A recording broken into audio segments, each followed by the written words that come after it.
minute. All right, man. What's going on, sports fans? And welcome to another exciting edition of the Real Sports Talk Show. Tonight, man, it's going to be a whole lot of fun, and we are fired up. You can tell in my voice that we are fired up, and we are here, man. We got a loaded lineup tonight, man. We'll kick things off by talking about LeBron James and where should he play in 2026 and which team is the best fit for one of the greatest players to ever step on the court. So, as some people say. But after that, we'll take a closer look at Jaylen Brown joining the Philadelphia 76ers. We're a little late on that because we took a break, but we're going to talk about it anyway. And what moves that could mean as a new NBA season approaches. Then we're going to shift over to the NFL as we break down always the competitive NFC North Division today. We're going to be talking about the NFC North Division and which team and what it takes to finish at the top. Ooh, and we got two fights in, so boy, it's going to be some interesting talk tonight, boy. And, of course, throughout the night, man, you're going to hear plenty of the greatest opinions. Share your different perspectives and have some laughs, man, and enjoy what we all came to hear from. All came for is the love of sports, man. So turn the volume up, turn it up, bring the energy in the chat, and get ready for another unforgettable night. This is the Real Sports Talk Show, and we're getting started. Let's run it up right here on the Real Sports Talk Show. Can't accept the loss, I'm hard-headed. There's a little bit of madness to my method. Many falling off that fine line that I'm treading. I risk anything to be great, and I'm not letting nobody rob me of my victory. Number one, that's what I'm meant to be. When by any means, only thing that makes sense to me, I can make nice or make history. I got that dog in me, yeah. Turn me up, big energy, got the crowd going nuts. I got that dog in me, yeah. I take on anyone, I don't need a one-on-one. I got that dog in me, yeah. I'm talking all bite, no bark. I could rip your squad apart. I got that dog in me, yeah. I take on anyone, I don't need a one-on-one. I got that dog in me, yeah. I'm talking all bite, no bark. I could rip your squad apart. I got that dog in me. So what's up? Yeah. So what's up? I told her move over. Enough of that mediocre I've been. The man since cruising around in the stroller. I got ice in my veins like a cut in Minnesota. Why not show you how I'm built? Come a little closer, ayy. Lot of heart, been smart, aura got a glow. We can restart, give head start, still get the same result. I'm about mine, don't you get it confused. I'm a win. Oh boy, I heard that in a minute. Feel like it's been forever, man. But thank you guys so much for being here with us on this Saturday night. Sports fans from every corner of the globe, wherever you're in the world you are, wherever in the world you are watching us from right now, man, we truly appreciate you spending part of your weekend with us, man. We hope each and every one of you had an incredible 4th of July. I know Supreme, I know Canadian, it's a regular day for y'all, but we hope you guys had a good fulfilled 4th of July with family and friends and some unforgettable moments and memories and all that good stuff, man. So hope y'all had a good holiday, 4th of July. Now it's time to keep the celebration rolling, man, because the sports conversation is about to come alive. We're the Sports Mafia, man. We need your energy tonight. Light up that live chat, man. Let us know where you're watching from, representing your favorite team, all that good stuff. While you're doing that, hit that like button, subscribe, turn on that bell for all notifications. Let's make this an unforgettable night. Not like Shalimar, but you know what I mean? But y'all don't know about that. They don't know about this Shalimar, bro. I know OG gonna catch it. I hear you, Howard. It's time, baby. I know OG gonna catch it. Oh man. But for real, man, y'all hit that, y'all get in the live chat, talk to us, man. If you don't, I have no choice but to sick the dog out on you. I will sick the dog out on you, boy. He'll get you. He will come get you, tap you on the shoulder. Well, man, but again, man, but it's time to introduce the crew, man. The crew that brings the knowledge, the personality, the passion every single time the airwaves hit, ladies and gentlemen. They are the voices that make this show what it is. They bring different perspectives and keep the conversation moving. As always, and they give you a reason to keep on coming back each and every week. They are my guys. They are the Real to Sports podcast panel. And we already know he may be Canadian, baby. He may be Canadian, but he down with us. He down with us, baby. Toronto Raptors, Minnesota Vikings. He is the host of Purple and Gold Bars podcast. Ladies and gentlemen, the man is always here. He is there. He's just everywhere. He's my man. But most importantly, he is Latino Heat. He is reigning supreme in the building. It's my dude right there. What's going on, peoples? What's going on, ladies and gentlemen? Welcome back to the show. You are kicking it with the Real to Sports crew. Some of the best personalities, some awesome minds here. We got expert analysis. We got phenomenal roundtable discussions. Way better that you're going to find on, the other guys that are just pretending, just throwing out some jokers out there. We got it all here on the Real to Sports podcast. Yeah, ooh, can you dig it, ladies and gentlemen? Hailing from the Canadian North. Come on, baby. Heat. Yes, sir. Your service, ladies and gentlemen. Let's go. Let's go, baby. That's my dude right there. Latino Heat, man. Oh, Latino Heat is in the building. Oh, man, I swear I hate introducing him because everybody know who he is. He's the OG. The OG is in the building, residing in Winston-Salem, North Carolina. And let me tell you, man, first thing first, man, thank you for your hospitality, brother. We had a great cookout at Q House on the 4th of July. Q always showed great hospitality. Beautiful family. Had a great time, bro. Had a great time. Thank you again. Each and every year, I got to thank you. No problem. Thank you again, man. Thank you, sir. You're welcome. You're welcome. But the man is too hot to handle and too cold to hold. He's a living legend, a Hall of Famer, representing the mighty Minnesota Vikings, standing strong. He is the legendary Q-Dog. All right. What's going on, people? Glad y'all able to tune in today. Like the host say last week, we was all hope everybody have a good 4th of July. Bro, I'm telling you, it was blazing hot last week. I almost fell out there trying I'm trying to tell you, boy.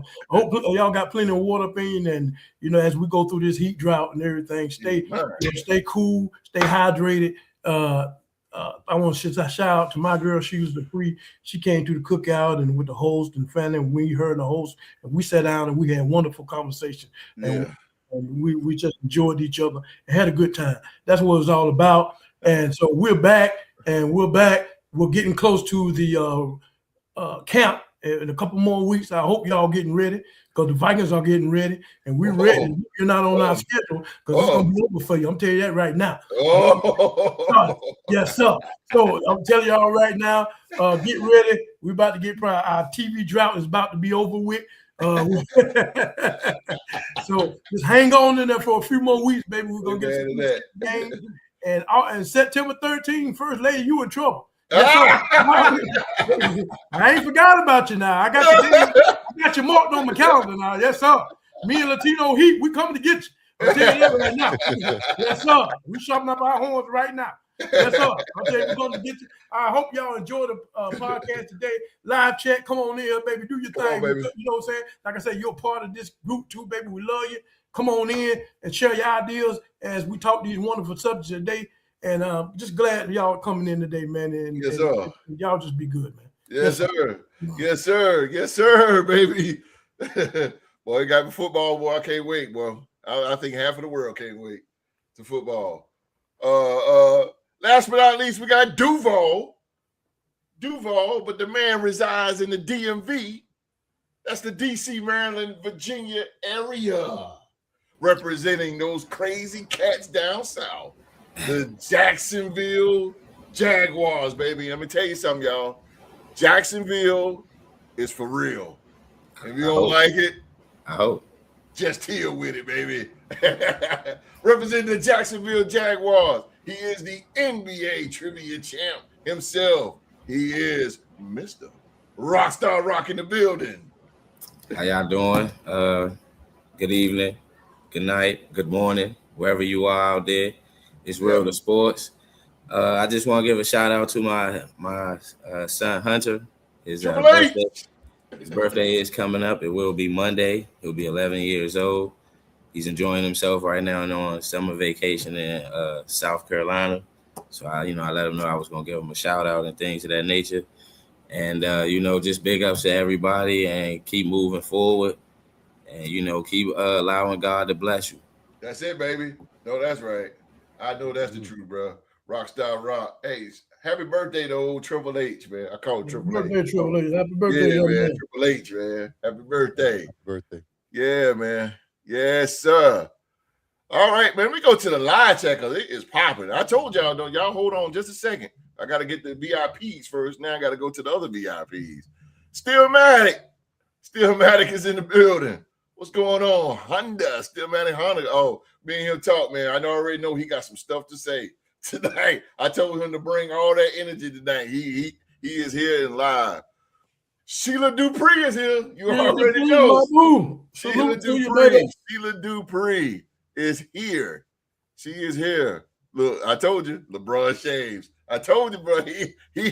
We talk, boy. We talk. He ready. He ready, man. Salute to the panel. No doubt, man.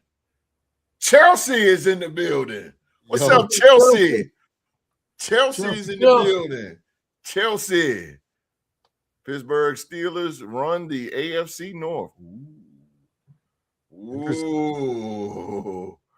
Oh, we gonna see, man. We gonna see. We gonna see. It won't be the Ravens, I'm gonna tell you that. Oh, he gonna be Baltimore. Due to the game.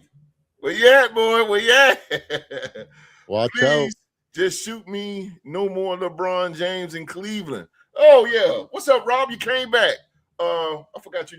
Not Rob, but you got another name. But I just call you Rob. We'll just keep the thing like that. But thank you for coming back. I'm glad you enjoyed the last show, man. And thank you for coming. I mean, I said, man, I know you're a female. Got to get this. I'm all confused. I feel new, man. Taking a week off.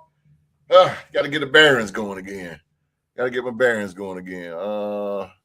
F Squealers. Oh, Cleveland Brown. Yeah, that's right. You're a Cleveland Brown. Cleveland Browns all day, every day, and twice on Sunday. Come on, dogs. Come on, dogs. I only know one dog. That's that man right there. That's the dog. Said Rob, you must be no, Cleveland Brown. Chelsea said, Rockstar, my birthday is July 13th, too. Oh, Chelsea birthday coming up. Right. Let's go. Chelsea's birthday is coming up. Turning the big 1-9. Oh, that's what is happy that? Birthday around July. The big 19 or the big 20? What is it, Chelsea? Yeah, I know Chelsea. She's super young. Cleveland Browns fan since 1965. Let's go. How old are you, dude? Yeah. Whoa, 60. Whoa, it take my glasses off of that one. 65. How old are you, bro? Let's go. Jesus. Okay. We got an old school up in here. Yeah, you're old school. Yeah. Okay. Respect the Browns. Okay. Sacramento, California is where you at. Sacramento is in the building. Sacramento, you all the way over on the West Coast watching us. Thank you, man. Thank you so much. Appreciate you. Yeah, man. When will y'all start rolling out your quarterback? Oh, shit. Oh, damn. Still back. Shalimar. For the love, damn. There it is. For the love of you, baby. For the love of you. Yes, sir. Shalimar. For the love of you. Yes, sir. Robbie. Means I'll always be true. Look at that. There go the dog. I see. It don't take that much. It don't take that much. I need a spark. That's all I need. Take that much, baby. Yes, sir. I grew up with 4 brothers, and I can't talk more crap than 9% of people. Get to these live chat. I'm gonna breeze through these. Oh yeah, a lot of them. Chelsea said she'll be 32. 32. Get out of here. No, 32. You're like 20. Oh, Chelsea. Like 22. He's a baby face. That was 32. Jesus, boy. Boy. Holy moly. 61, Ross. 61 years old. 61, man. OG. That's an OG for sure. Yeah, you got me beat. Yeah. But I take 19 or 20. I hear you, Chelsea. Me too, boy. I sure wish I can take it. Chelsea, I thought you were 21. My dad saw Otto Graham play. My dad worked in Cleveland Stadium. Get the fuck out of here. Yo, Cleveland Stadium was the joint, man. You used to come on NBC. That when Bernie Kosar was quarterback when I seen like 87. Oh my God, bro. You talking about some of the coldest games I've ever seen. In Cleveland Stadium. Oh my God. Y'all made my birthday saying that. Chelsea's birthday, man. Happy birthday to Chelsea. Q Dog was saying happy birthday. He was saying that at the end of the show for you. All right. Brian Sight. I remember him. Brian Sight. Yeah, I remember Sight too, bro. Quarterback for Cleveland, yeah. Yeah. I remember Sight. Yeah. Damn, boy. We got an old school for sure. Brian Sight. Damn. I'm excited, bro. This is Ozzie Newsome and Ozzie Newsome, the tight end, bro. Frank Minifield, bro. Quarterback. Yeah. That's what I'm talking about. Hanford Dixon. Put Hanford Dixon up there. There you go. They got there Kevin Mack, running back with the shoulder pad. There you go. With the shoulder pad, bro. Yeah. Anthony Logan. Yeah. But hey, them good players, dog. Them good players back in the day. Yeah. Bro. Yeah, Rock, you know a little bit something about that. Yeah. Yeah, man. All right. Stage is set. It's officially, man. It's time. Let's get another edition of the Real Sports Talk Show going. Let's get this thing rolling here. The Pruitt. Word. The Pruitt. Oh, yeah. I know. Mm-hmm. Oh, man, they're going way back here. But, all right, y'all. Let's talk about it. Because this is might as well. Well, first thing first, let me run my mouth for a quick second. Q was talking about Sheila Dupree, and let me tell you, it was an honor to meet Sheila Dupree. We talked half of the night, and man, let me tell you something. That woman right there, she taught me about perseverance. And Sheila Dupree, I'm gonna tell you a story real quick because she was telling me that she had a spinal cord, she had cancer in the spinal cord injury. Yeah. Mm. And so she said she got up to walk and she was paralyzed. And the doctor said, she wouldn't walk. And she said she didn't claim it. And she got up and she taught herself. She said she strapped a cane or a walker or something. She strapped to her leg, and she taught herself how to walk again. Y'all don't understand, man. Sheila Dupree, that woman, and I ain't talking just to be talking on the show to get any views or anything like that. Just being straight real.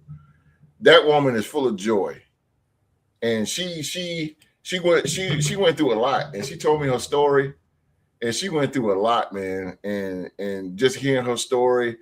And how she persevered and continued to persevere, and she didn't let her handicap just ruin her life. That was good. And she said that you got to be grateful for everything, even just getting up, going to the bathroom, getting up, going to the kitchen. Don't take things for granted. And I tell you, man, Sheila Dupree, she taught me a whole lot. She is a good woman. That's a good woman. Ooh. Very good conversation.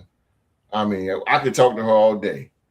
Man. And I just want to put that out there, man. That is a good one. That is a good one. Appreciate that. Yeah. Yeah, man. She really helped me out in my mind because sometimes we take things for granted. We get tired. We don't want to do this. We don't want to do that. But this woman, she can barely walk. And when I was leaving Q's house, she was, Q was helping her get up. I said, Sheila, you can walk. You walk better than that. And she was walking really good. She was walking really good, and she taught herself. But what I'm saying is she didn't let that handicap get her down, and she persevered, man. That was a great story, and I learned a lot from her. And she's a big fan of the show. She's a big fan of y'all. She's Q's biggest fan. That's a good woman right there. Very good woman. And man, I can't wait to talk to her again and meet her again. That was an honor. So let me stop running my mouth. I had to get that in there. Also, I got a cool ass shirt, man. Yeah. Cool ass shirt. That's awesome. Yes, sir. A good friend of mine got me this shirt, man. Yeah, man. Yeah, so hey man, my 4th of July was good, bro. Yeah, man. You know, I had to represent, baby. That's all right. No. Yeah. If it was dark when by the time we get out of the podcast, I'll fire one up. I smoke cigars, yeah. I'm a cigar connoisseur. All right. Mark is in the building. Happy birthday to my guy Hunter. What's happening, gentlemen? What's up? The MVP. Player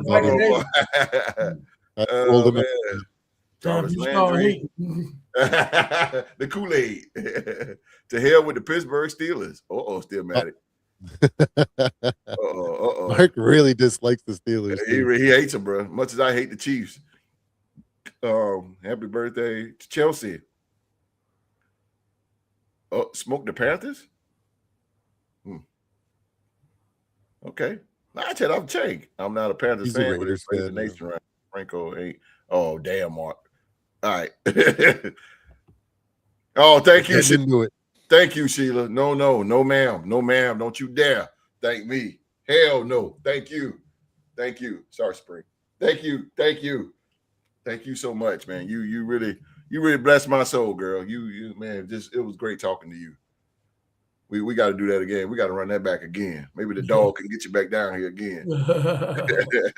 Yeah, man. All right. Shout out to Sheila for inspiring us, man. I'm telling you. Yeah. Y'all, man, I'm telling you, Sheila Dupree, man, she got a hell of a story, man. Hell of a story, bro.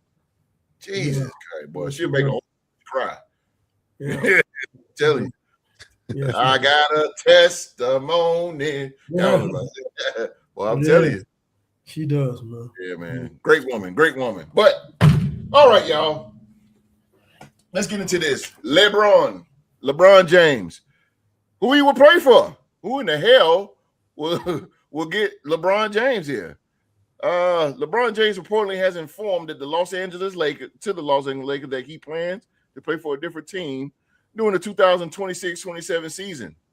This is reports by CEO Rich Paul, Clutch Sports CEO, the very rich Paul. Boy, he got bukus of money. It's fucking bukus. But anyway, James has played the last 8 seasons with the Lakers after signing as a free agent in 2018. The NBA's all-time leader in points, minutes, games played, and seasons played averaged 25.9 points, 7.9 assists, and 7.7 rebounds over 479 regular season games with the Los Angeles Lakers. He won Finals MVP in 2020 as he led the franchise to a 17th NBA championship. LeBron James is one of the greatest athletes in history. Lakers team governor Jeannie Buss said in a statement Tuesday, "We will always be thankful for his 8 years with the Lakers, including the title he led us to in 2020, under the toughest and imaginable circumstances and the countless records he broke in purple and gold. We wish him all the best in the future, both on the court and off. And he will always be a cherished part of the Lakers family." James reportedly has not yet decided where he will play for his record-breaking 24th NBA season in 2026 and 27. He can begin talking officially to new clubs after 6 p.m. on Tuesday when the league's free agent period opens. He will not be able to sign with the new team until the league's offseason is lifted on July the 6th. So this is a little bit old, but of course we took that week off. But here we go. So Oh boy. Boy, y'all do not like boy, the live chat do not like LeBron James. Holy shit. The hate is real up in here for LeBron James. But let's go to Latino Heat. Let's start this thing off with Latino Heat, baby. Let's start it off with Latino Heat. Let's see what he got here. All right, Latino Heat. If LeBron James leaves the Lakers at the age of 41, bro, what team you think give him the best chance to compete for just one more championship? And why is it the perfect fit for him? What team? Well, I am no hidden hater, nothing like that. I'm very open about my dislike for Faux Goat James. I call him Faux Goat James because he's nothing but faux fur. He's fake. He ain't got nothing. He's not even close to holding on to Michael Jordan's jock. Let's be real, man. 2 3-peats puts Jordan so far ahead of everybody else that it's not even close. But we're gonna put all that aside, and I'm gonna look at this, in a certain light. I've identified 5 teams that I think he would make a run at it. Okay. Oh, my little man's going crazy. Even the puppy yeah, he's like, he don't like LeBron. I've raised him to be exactly the way I need him from a young age. He's only like 2.5, but he knows. But anyways, there's 5 teams that I think that like, without looking at salary cap, without looking at their trade assets or anything, just on a fantasy kind of like draft kind of situation or fantasy trade. Of course, the low-hanging fruit is the Cleveland Cavaliers, the Golden State Warriors, the Denver Nuggets, the New York Knicks, and OKC. Those are the 5 teams that, in my mind, would be spots where he'd have a chance. Okay, but let's be real. He's no GOAT. He's just a pretender. So he can't do it. He can't. There's no bringing a team. There's no taking the team on his back. He's not a bus driver. Okay, absolutely. So he needs to be carried, and I think the 2 teams that would carry him the best would be the New York Knicks or the Oklahoma City Thunder. Now let's talk about the New York Knicks, man, because man, Jaylen Brunson has definitely impressed me. I was sitting there when we had the week that I hosted. I definitely wanted to throw some shade at how LeBron will never be the GOAT and will never come close, essentially, is what I was trying to get at. Yeah. And I said, who is the next guy? I don't think the next guy may not even be alive yet. That's going to be able to do similar things or put a resume like Jordan did. 2 3-peats is just just out of reach. Out of just reach, bro. Unheard of. But Jaylen Brunson, man, he's like in year 6 or 7 now, going into that. So he's around that same age where Jordan started to win titles. If he starts putting, some title, he puts a good resume together, man. He's got everything. He may be undersized, okay, but that guy's got a dog in him, man. He's the type of dude that when everything is going wrong, he elevates. Where LeBron shrinks, Jaylen Brunson elevates. He's got that like mentality, that delusional confidence that Jordan had, where it's like, nobody's better than me. Just get behind me, people. I'm gonna win this game. He puts up incredibly tough shots. Like I'm sitting here going, there's no way he takes this, like into double coverage, puts up a 3 or like whatever it is. You're just super tough shots. I'm like, oh, that's a miss, and it goes in. And I'm sitting there going, how many times can I say, oh, that's a brick, and it goes in? Yeah. And I just got to give the man credit. He's awesome. Right. So if anybody's got the balls to carry the fake GOAT, the phony GOAT, I think it's Jaylen Brunson. Okay. Jaylen Brunson. Okay. So that they got OG Anunoby. The guy, man, I called it before we let him go. I was like, this is a mistake to let him go. That guy. Yeah. Why Toronto? Player. That's crazy.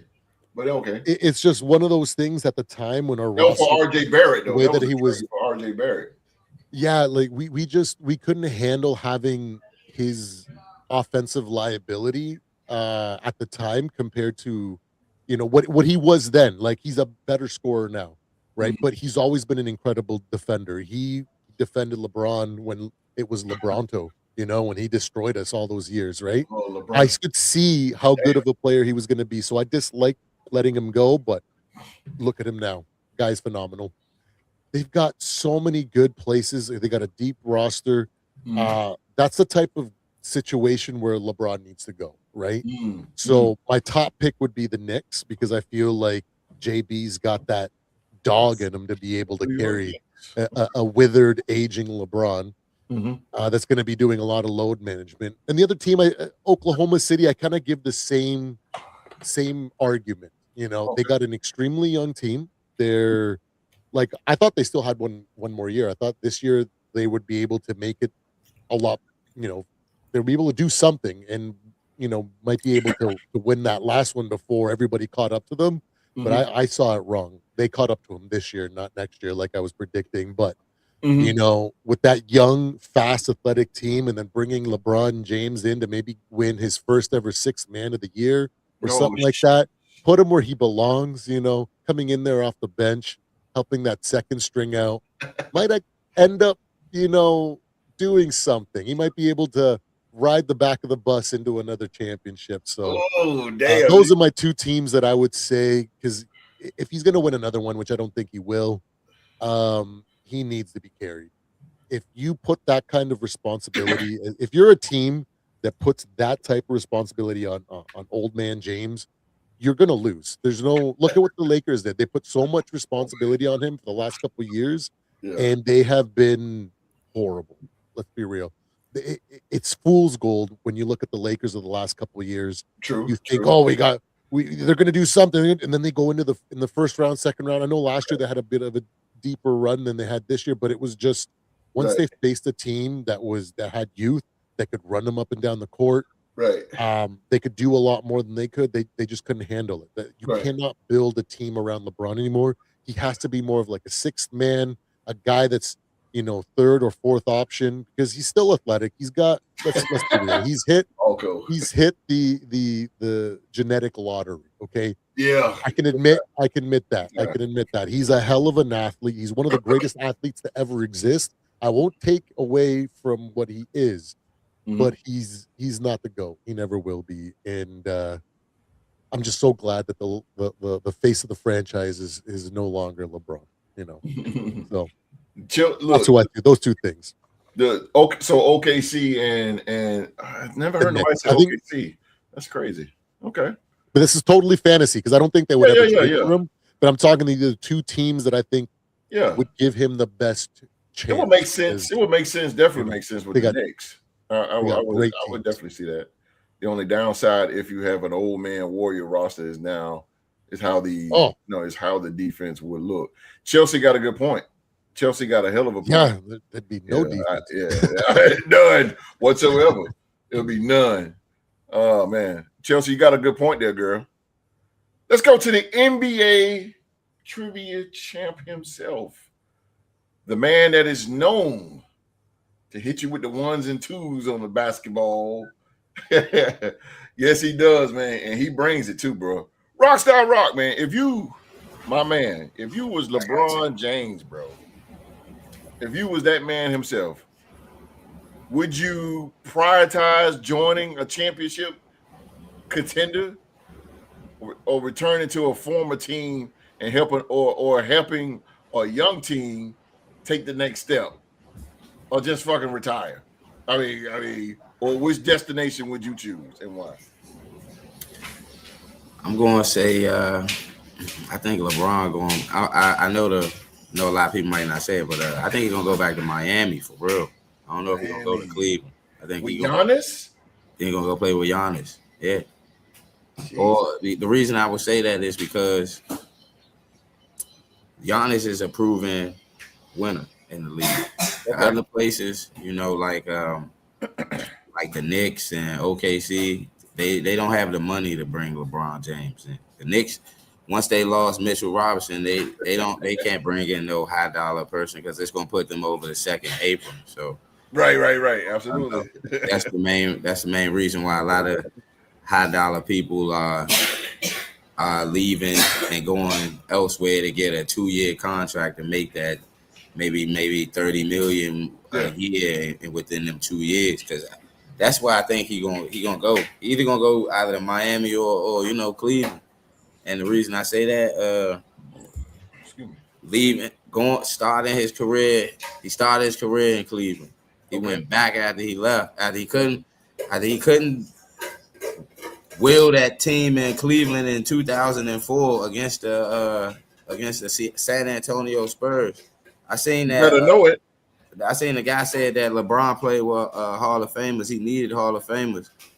Did any of those guys that he named, did they win after they left a team that was led by LeBron James? Kyrie Irving made it back to the NBA Finals. He didn't win. Anthony Davis is injury prone. And he won with they needed him just as much as he needed. He asked the organization to bring in Anthony Davis. He didn't go out there and say he needed him, but he asked the organization, hey, this man won out, go get him. Right. You know what I'm saying? And he controlled the NBA. I get it. A lot of people don't like the optics of it. And I can understand why, I can understand why Supreme feels some type of way, because they call Toronto LeBronto for what he did to them in the playoffs. Yeah. Giving them guys, I think they only won one game. Yeah. Or 3 maybe in the series against LeBron. Out of a total of maybe 3 series. They won a total of 3 games or something like that in the series or something like that. So I can understand, he done put them people's home. He done did the same thing to my Celtics when he was on the East. But if he come back, it's different now. The East is more young, it's more hungry. Yeah. He gonna go to somewhere where he already gonna feel somewhat of appreciative. And then, I don't know as far as with the logistics, if he gonna want to go all the way across country, and his family and whatnot is gonna be on the West Coast. So, that, to me, I feel like if he wanted to go and win a ring, it would be either Miami or ending his legacy back home in the Ohio, Cleveland, Ohio, Akron area where he's from. So I know a lot of people want him to go to the Warriors, but I don't know how they gonna get through an 82 game season. That's what I'm saying, bro. Like, but they would be the most. They would be the most old, maybe the most old team in the league, but they would be the most experienced. So come playoff time, if the Warriors make the playoffs, they would be the most dangerous team. I agree. In the playoffs, in the Western Conference, let them get like a 6 seed against one of these young teams. I agree. And LeBron and Steph Curry in playoff mode. They gonna pick them young teams apart. I agree with that too. If that happens, don't feed into the narrative that they old, but they're gonna be the most smart team out there and cerebral come playoff. I agree with Rock. I definitely come playoff time. You get to see that same team over and over again. So they gonna be able to pick after the first game, depending on who they matchup is. They're gonna be able to pick that young team apart. But if they run into like maybe Denver or maybe Minnesota, Denver dismantled. See Denver or Minnesota knocking a LeBron James and Steph Curry Warriors team out. But one of them young squads like Phoenix or Houston or something like, man, they gonna even with Kevin Durant, LeBron and Steph Curry and them would get Houston problems. And Kevin Durant don't even want to be in Houston no more. He trying to go to Detroit. So bro, oh my God, bro. I'm gonna leave that be. I'm gonna leave that be, man, because that Kevin Durant thing, I heard about the same thing you said, Rob. Yeah. And that shit, man. And sorry, Supreme. All right, I'm gonna shut up. One quick point: if LeBron makes it to the Golden State Warriors and they make a deep playoff run, man, I'm investing in Ben Gay Band-Aids, Tensor wraps, because their stock is gonna skyrocket. Watching these old men play, they're gonna be like, "You gonna have to," because they gonna get that young team out of there in full.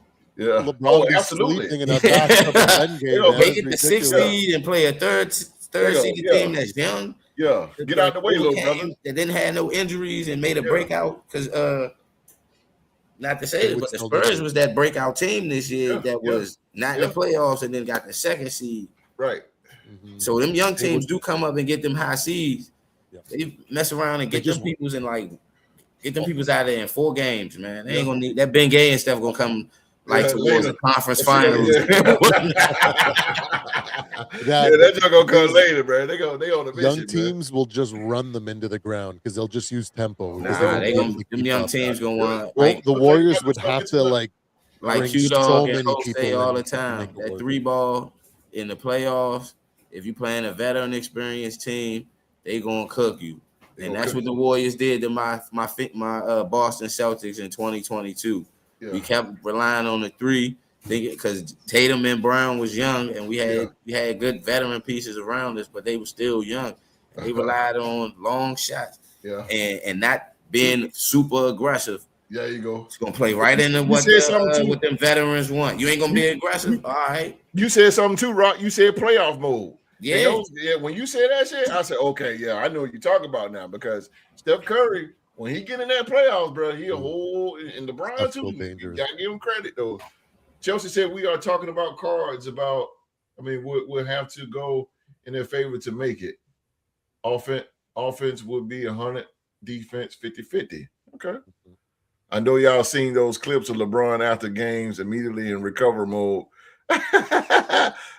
Shit. Can't wait to get overseas when the season gets over again.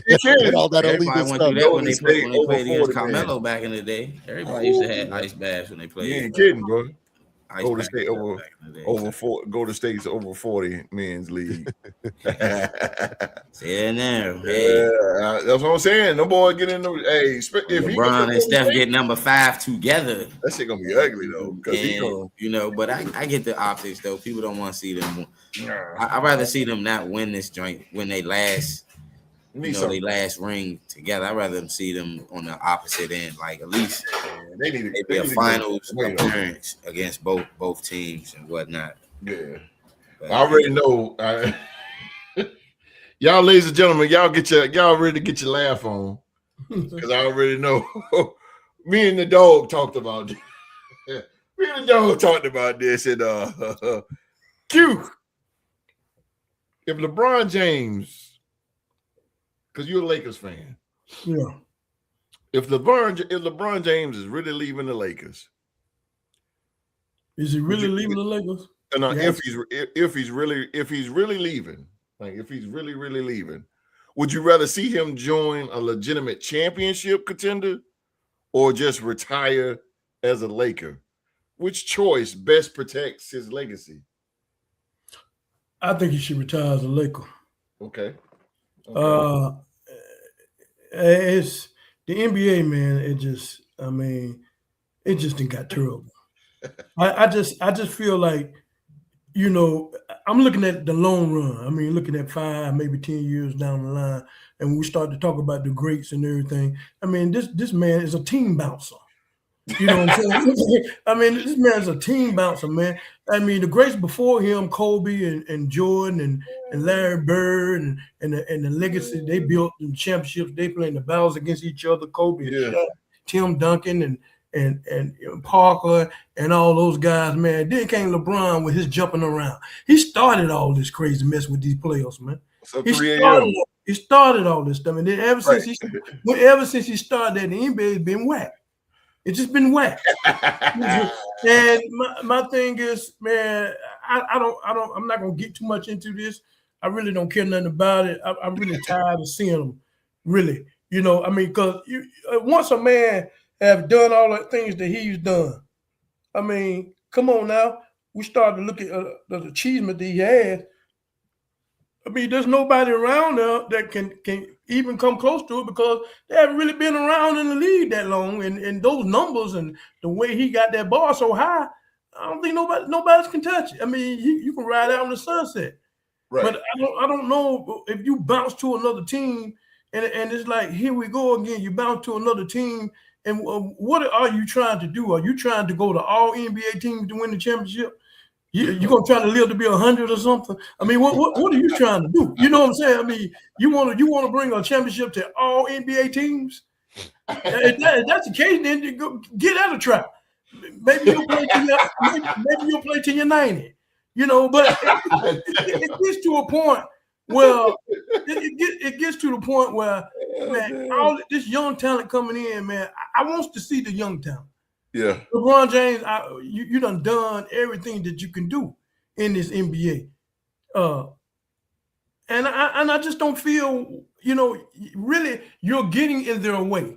What's up, Derpy? You put them on a team with someone, and like you said, you can't put them on a fast running team.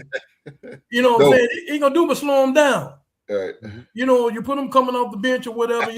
He can give you that. He's going to be good for playoff experience. He's going to be what's the Chelsea said. Q-Dog wants to know what's the end goal. I mean, I just you can't be the GOAT. So what is it? Yeah, what is it though? Why are you still playing, bro? I mean, 24 years.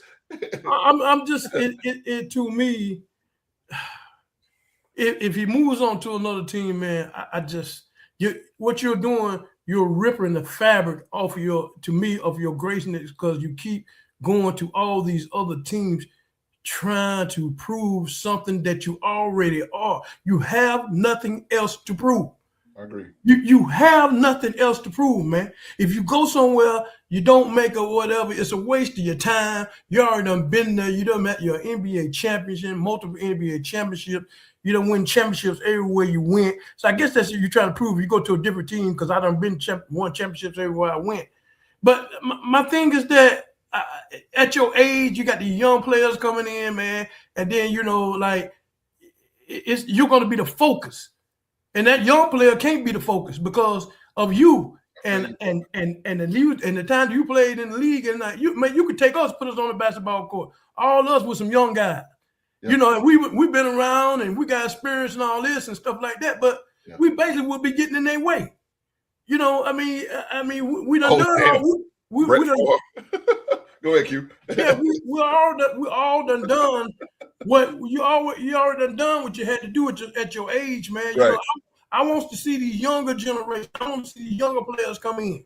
I know LeBron James. I know who you is. I know you won championship. I mean, what else are you trying to do, man? I mean, come on, bro. I mean, you think you don't? I think you don't know that you're gonna have life Oscar basketball. You don't know what you're gonna do. Yeah. You don't know what you're gonna do. Right. But man, you just done got to some edge, man. There's nothing else you can do. Right. Like we say, we don't see you know where you're going when you win the championship. I just think that you're going to put the pressure on a lot of younger people, a lot of younger players, to the point where you're going to hold back their game a little bit, because they're going to, they want to exceed, but they got to let LeBron James lead us. Because he's got all these championships and all that. No, let LeBron James need to follow y'all. Right, yeah. That's it. You know what I'm saying? He just need to be a veteran just to add in here or there, especially when clutch time and playoffs and all that. If people have experience, he don't need to be leading nobody. I agree with that. You don't need to be leading. Let the young talent get out there and do what they do. You just add to that. But then when you do that, it basically is a sign. It's a writing on the wall, man. You're in their way, man. Yeah. You're in their way, man. It has to rest in your head, man, that it hasn't really passed you, but you yourself, as the way you are and the way the attention that you're going to draw on the basketball court, you're going to take the focus away from these young talent. You know what I'm saying? Now they got to play around you. Mm-hmm. I mean that's unfair to do a young talent like that. I agree. They're supposed to get in there and just give it all they got. They're not going to be able to get it all because LeBron James is right there. We got to wait on him. Sheila said, "Please retire." I mean, I'm just sick of that. I'm sick of him, man. He's making it look worse, man. He's making it look worse, man. I mean, LeBron, man. I just feel, and we sitting around like he did in Cleveland when he went to Miami. He's trying to figure out where he's gonna go. That's what we're talking about. Now we're doing it a second time. I mean, come on now. This is a redundant thing. It get old. When things get old, they get old, man. Yep. And when they get old, they get depressing. They get all that, man. We want to move on. Yep. We want to move on, man. We'll never forget you. We'll never forget what you've done for the NBA. Right. But right now, man, let this young talent come in and show us something. We want to see the young talent. We don't want to continue to talk about you, man. And I I just really this subject matter right here, man, is really. I'm just tired of it. I'm with the dog on this, y'all. Really brief for me. I got one question. Yeah, go ahead. Now go ahead, host. You were saying something. I'm gonna go ahead and end it, but you go ahead.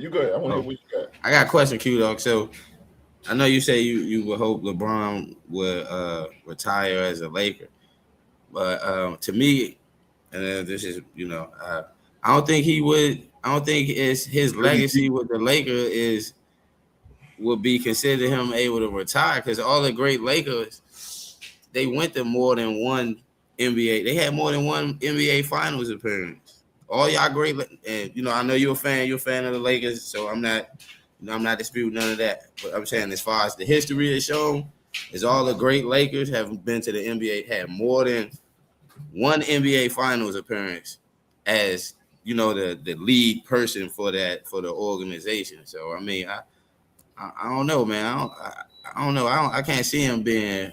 I can see y'all retiring his jersey and somewhat, or not letting nobody wear the number 23 in the organization. But I can't see him retiring as a Laker, because to me, he's not a Laker. Everybody gonna think of LeBron James as let me Cavalier or Miami Heat.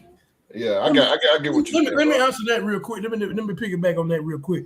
I understand what you're saying, that the Lakers organization, that they have championships and people have more than one champion. It's really not about the championship. It's just about, to me, his age and you trying to go out there and bounce on other teams. You know what I'm saying? If you just want to stay and continue and play, just go ahead and play with this last team right here. Just give it another shot. Just run it. If you win one, you win one. You don't, you don't. Don't go nowhere else trying to build and get them a championship. You're putting too much on yourself, man. You at your age, you right there with your son. You accomplished that with your son. You got your son there, man. What more the fuck do you want to do? You know what I'm saying? I'm trying to figure out. You know what I'm saying, man? You going out, and when you go out and do things, you making it worse. You're making it worse, man. The people who do like you and think you're lying, Brian, one of the greatest and everything. Now they're starting to like, oh man, he moving around too much, man. I'm that, and I mean, you know what I'm saying? And it's like, you're tarnishing. You're not gonna ruin your legacy, but you're putting some stain on it. Yeah. You put some stain on it, man, by doing what you're doing, man. You great what it is. You good where you at. You accomplished the most important, the most extravagant goal that nobody will ever accomplish by getting your son to the NBA and on the same team and playing together. That probably will never happen again. Mm-hmm. That will never happen again, man. So that's what you wanted. You wanted that. You wanted to hang around for that. You got it. So once you got that should be it. That was your own blood son playing with you. So that should give you a sign right then and there, son. Yeah. You played with me. We played in the backyard. You baby and played on the little kiddie goal and the backyard goal, and I got you here with me, and you're playing with your pops, and we played 1 year together. That would send me off on the sunset right there. Yeah. I done played with my son. Now it's time for me to let him go ahead on handle. Let me move on. Yeah. You know what I'm saying? Unless you're trying to make room for your other sons and all this, I don't know, man. It to me, it's just getting a little too ridiculous, man. I'm not trying to keep up with it. I don't care. I don't care. I don't care where he goes. I'm not gonna pick a team where he goes. I really don't care. I'm tired of it. Really. I agree with you. Because here it is. Preserve his legacy a little bit more than just to. Jump to another team, right? Yeah. Absolutely. And he is LeBron James, like and Q right as hell, man. And Philly G, what's up, Philly G? Shout out to Philly G. And Philly G's in the building. He said Q was right. He showed leave and honesty. He could just sign with Cleveland 10 days and then retire. That's exactly. I am not a conservative. Okay, but one last thing on LeBron. This is kind of a sad situation, because this is what happens when you have hit the genetic lottery, and he goes overseas in the off season, and he goes to Sweden, goes all these places, Denmark, where they do all these like stem cell stuff that they don't allow here in North America, and he gets it out of his system so he can test. And on top of that, we already know that Chael Sonnen already said, hey, we both have the same steroid guy. So this is what happens when you use gear to get you to this stage. You can't let go. You want to continue chasing because you feel like you can still compete, but it all comes from a bottle, or it all comes from some sort of, procedure in the off season that kind of restores his body to a certain level, but it's never going to be like it was when he was in his prime. I And agree. it's a sad thing to see. And I've been saying this for a long time, that for at least a decade now, that whenever LeBron retires, he's going to settle somewhere around 15 all time. I don't think because the next few generations, they're going to be so much more statistically efficient in how they play basketball. And because of modern training, modern medicine, they're going to start playing for 20 years.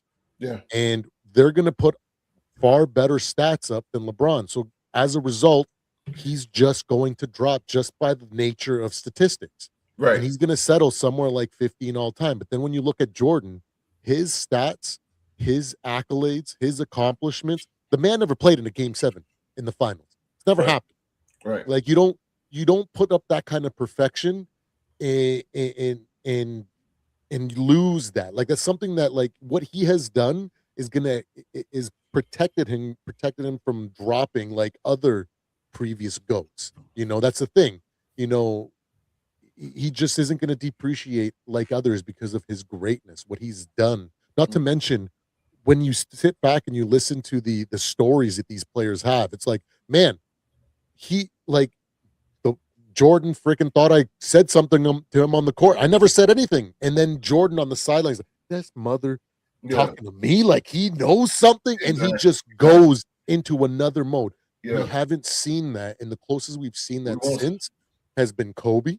Yeah. And then now we're starting to see that maybe Jaylen Brunson has that, and so it is what it is. It's sad to see someone holding on like he is. Like it's a problem of his genetic gifts and the treatments that he does in the off season, plus the stuff that he gets out of a bottle. So it's sad to see, honestly, because I'm with Q. He should be done already. Like there's literally, we've known for like a good 5-6 years that there's literally nothing LeBron can do to catch Jordan. So why are you still here? Like that's it. And the reason why I dislike LeBron is not because of what he did to my Raptors. It's what irks me. I give him the type of scrutiny that he asked for. Okay. They dubbed him the chosen one in the media, and then he went and got that tattooed on his back. And when you go to say that you are the chosen one to dethrone Jordan, I'm going to look at you a certain way, and he has never lived up to that. And so as a result, that's really what irks me about him. It's like, you haven't even played a game in the NBA, and you want to be considered the future GOAT. That just pissed me off his entire career. I agree with you on that too, Supreme. I agree with you on that too, Supreme. I got 3 things that I want to hit really fast, and I wasn't going to say nothing, but this is a good conversation. First things first, I agree. I'm going to agree all with what Q said, because it just made totally good sense.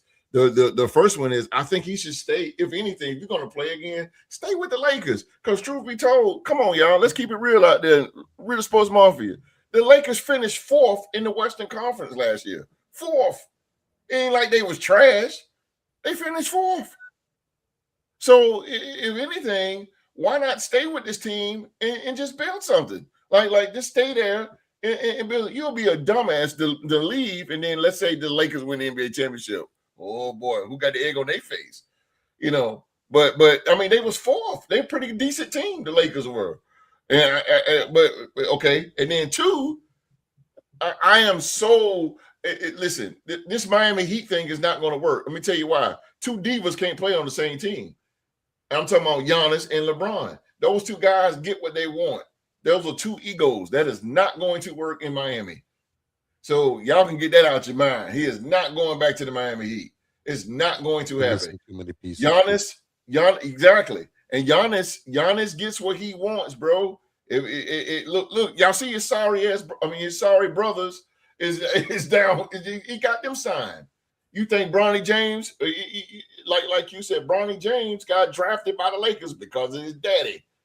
He got David Black fired. LeBron James did. Tyronn Lue came in, and then all of a sudden, pow, they won an NBA championship. Those guys get what they want, so it's not going to work in Miami. Eric Spoelstra is not that coach that can handle that kind of ego. There's not enough room in Miami for that ego right there. That's crazy. There's definitely more behind the scenes that was going on we don't know. Exactly. It got to be for them to finish 4th in the Western Conference, and that's not a losing season. And then he wants out of 8 years, all of a sudden, something ain't right. LeBron James can't stop playing GM. Maybe. But and my last thing is, before we go to the next one, is I am so sick and tired of year after goddamn, sorry, Supreme, after fucking year, I got to hear LeBron James and Aaron Rodgers. Those two guys, every year, we got to hear what they're going to do, where they're going to go. I'm so sick of it, man. Those two guys, LeBron James and Aaron Rodgers, they need to vamonos, right, the Supreme? Vamonos, get out of here. And I agree with Q. What as LeBron James, you got the all-time leading scorer, you're the all-time leader winning percentage, field goals, games played, minutes. You got every record. You got all these all-star MVPs. You got NBA MVPs. You got all this stuff. Why are you continuing to play? Because you're gonna keep playing and playing, like Q said, and it sounds funny, but it's true. You're gonna be 90 years old. It's like you still playing, and it's like shit. These young guys, what the hell they gonna play for? So it's a guy here that want to be all-time leading scorer too, but how the hell he gonna get it when this guy's still playing? Come on. Records are meant to be set and broken. Right. Kareem got all-time leading scorer, and he got out of there. Yeah. Robert Ory got 7 NBA titles, and he's out of there. He don't need no more. Right. So he got 7. There's no way that you can try to chase a record when you got somebody that's currently holding the record still playing. That's what I'm saying. How can you get there? How can you get there? Yeah. What are these kids gonna be playing for? Nothing. It's sickening, man. It's sickening, man. Like I'm being petty. Now the way you said, like how y'all just said it though, it's got a little pettiness to it. It's petty as fuck, man. Because it's like, man, you want how can look? Let I'm gonna say this. I'm gonna shut up. Bronny James will never be all-time leading scorer because his daddy. Well, you got to play the 50. So that's the bar. Just the way that he puts buckets in, yeah. Exactly. Chelsea put 6 points a game. Chelsea put LeBron James as the Brett Favre. Brett Favre was the leader with Tom Brady before Tom Brady, but Brett Favre was the leader in touchdowns. But look how long Brett Favre played. That's what I'm saying, bro. Like they'll never get there. Bill Russell, thank you. Bill Russell got 13 titles and he left. Come on. How can we expect these kids to succeed? What are they going to play for? Nobody will never get the all-time leading scorer, ever. This earth, Armageddon, whatever Judgment Day, whatever you want to call it, it's going to happen. And with LeBron James, after all this earth explode or whatever the case may be, we dead and gone, it's always going to be LeBron James at the top. Retired, 46 years old. It's just ridiculous, man. Like, come on, man. Come on, man. I never seen a U-Haul behind a hearse. You can't take this shit with you, LeBron. Let it go. Let it go, man. Yeah, I'm talking to you, LeBron. Let it go. Leave it alone. Let these kids, let these other guys, Kevin Durant, leave it alone. Damn. Back to the program here. Next.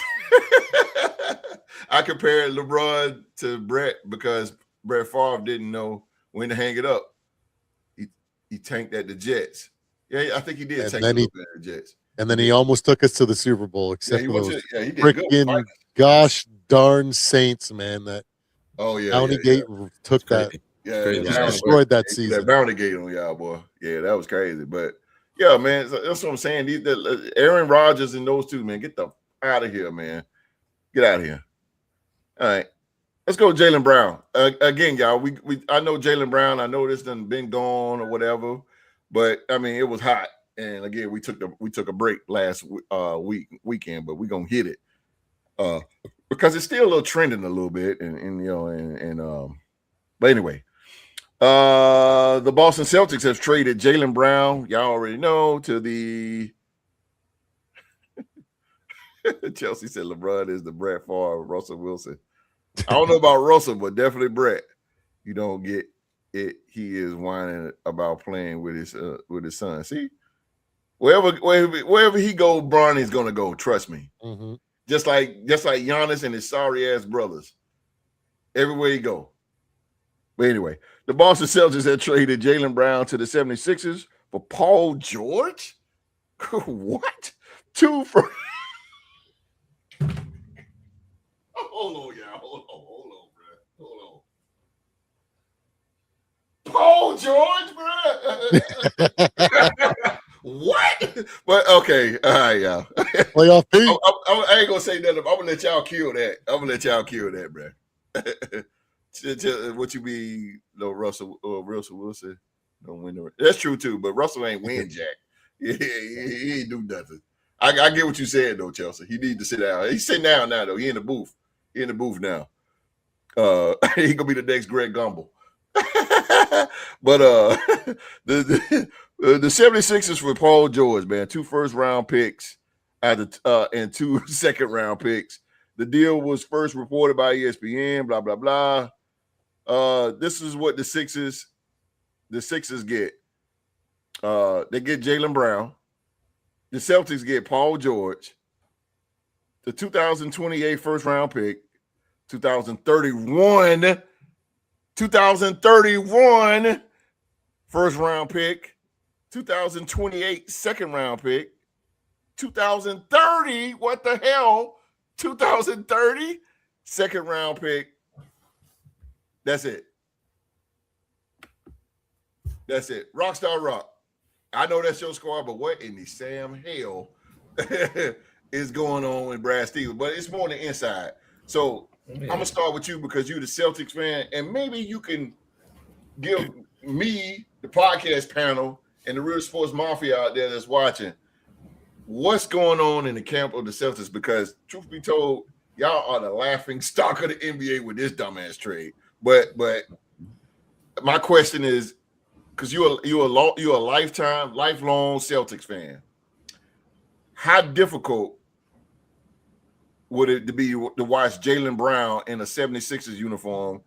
And do you believe Boston made the right decision if this trade helps reshape the franchise for the future?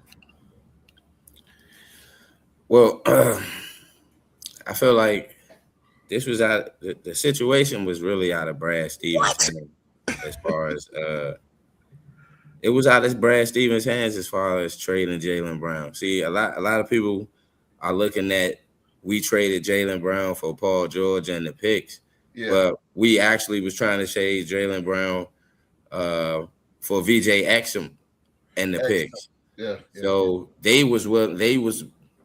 You can only make a trade with equal partners and situations like that. And the ownership put the pressure on Brad Stevens to move Jaylen Brown because Jaylen Brown was up for an extension.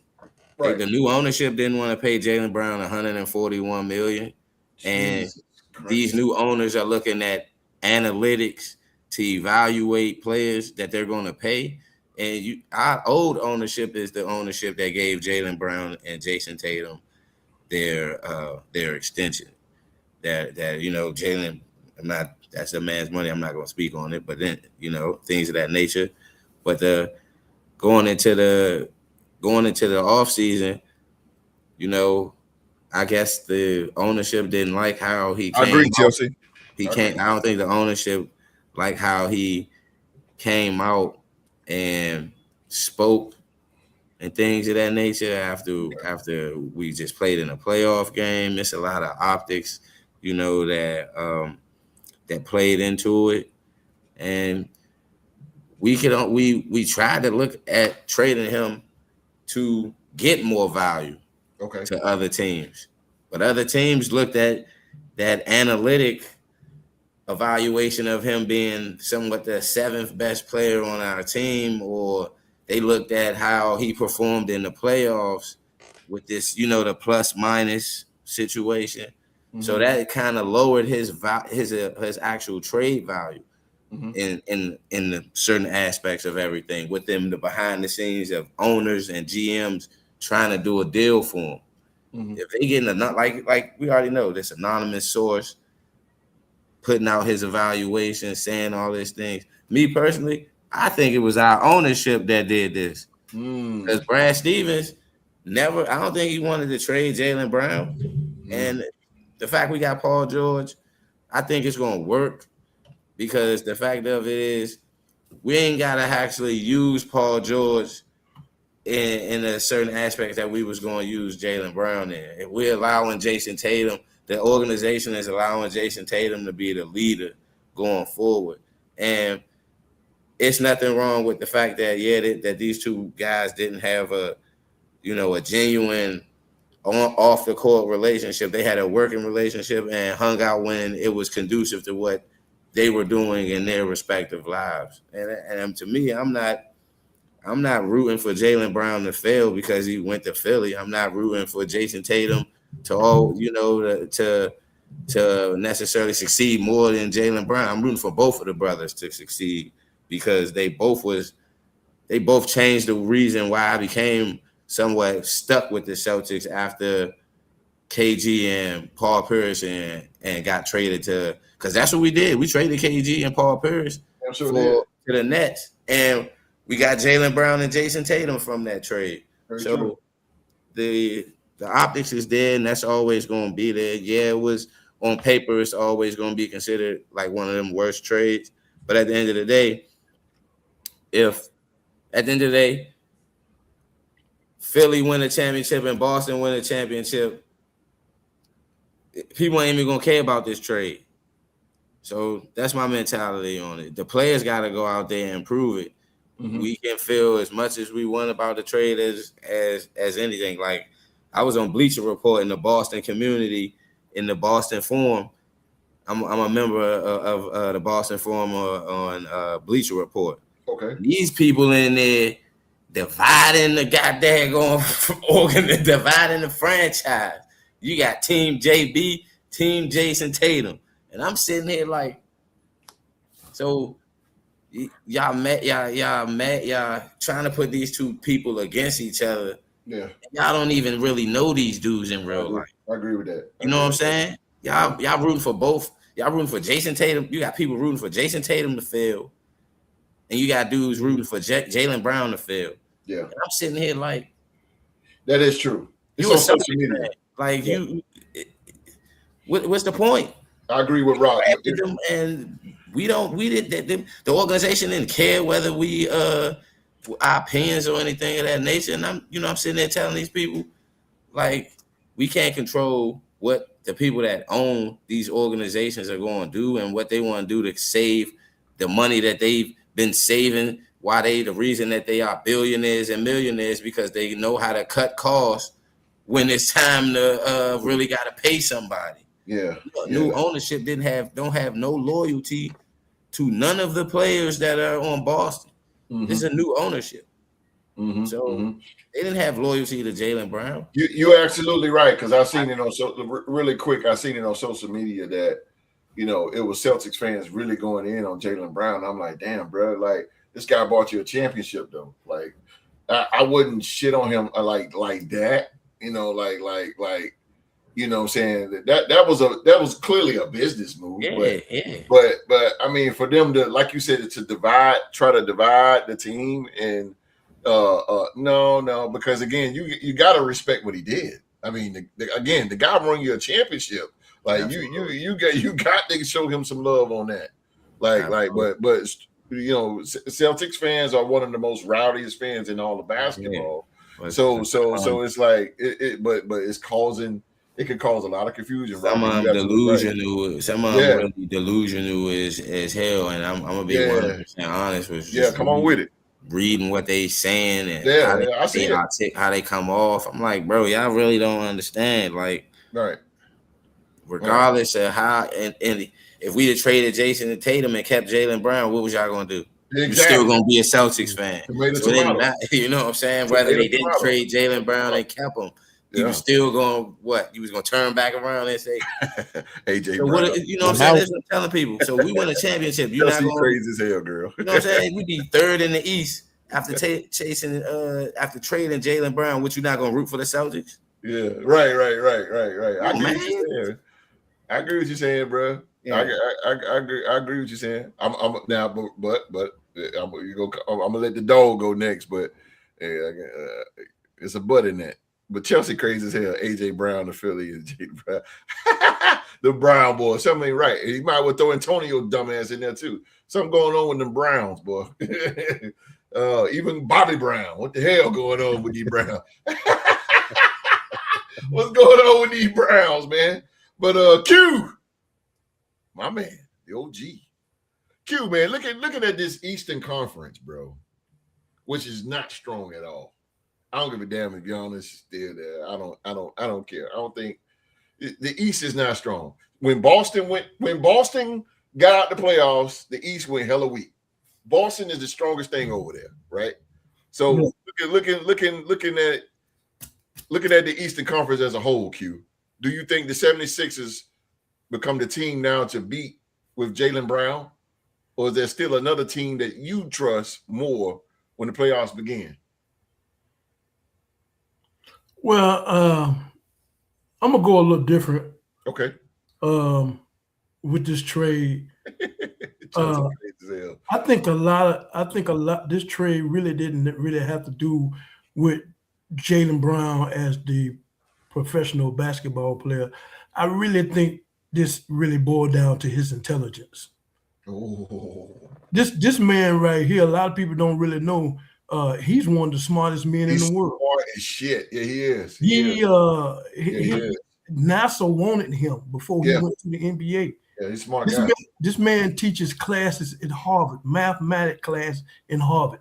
Yeah. So I always tell people all the time. I was talking to Sheila the other night, and I say a lot of people might hate you because of what you have and the money you have, the cars or material. Don't nobody hate you worse than somebody that knows that you're smarter than them. Absolutely. This man is extremely intelligent. Yep. He has a mind, so you cannot come at this man any kind of way. Mm-hmm. You know what I'm saying? Especially when it comes to numbers or anything like this, because this man is cerebral. Mm-hmm. I think that had to do with upper management. I think they really didn't have that. They couldn't deal with him and his intelligence. Brilliant Brown. So they really it's like I say, well spoken. This man is intelligent, man. Yeah, he's very, very smart, bro. Yeah, and so when you take so for y'all to trade him to a rival, you just didn't give a damn. You just got him out of there. You trade him to a rival, Philly, your rival. You just got him out. You're gonna see him. And to me, I just really feel it really wasn't nothing about basketball. It was about that man intelligence. Yeah. It boiled down to that. He was smarter than them. Yeah, and they didn't like it. Yeah, they didn't like, and he voiced his opinion with his intelligence, Mr. Get, and that was just too powerful for them. They had to move him. Yeah, they had to move him out now. So that's what it was to me. They might not say it, but deep down, I think it was. We're gonna see. He's a tremendous basketball player. You can't take that away from him either. And we'll see. Him and Maxey in the back together. That'll be good. Ooh, woo! Tyrese Maxey, boy, that joke, boy. He's fast, boy. He's fast. They can get old Embiid to join the party. They might be all right. Fuck him. Sorry, Supreme. My bad, Supreme. I really feel that this trade was all about that man's intelligence, man. Yeah, I really feel it was. They might not say nothing about it. They ain't gonna bring it up, but yeah, he's smarter than them. They didn't like it, so they got rid of him. He voiced his opinion, but he's just too strong for him. Mm-hmm. Otherwise than that, I really don't have too much about the trade, but I just think that it had something to do with it, his intelligence. Mm-hmm. So Supreme, you 100% right on that, Q dog. Yeah, no, absolutely. 100%.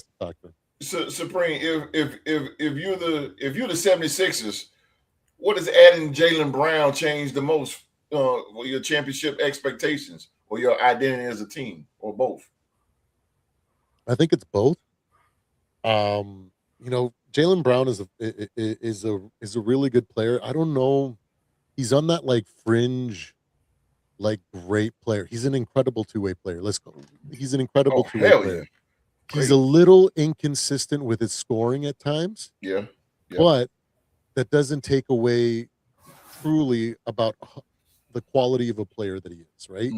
So, and I think maybe that's what kind of also irked the Celtics, is that at times when you needed him, there's times when he did come up with some big buckets, but there was other times where like he just disappeared for moments in the games. Right. And you can't have that from your number two.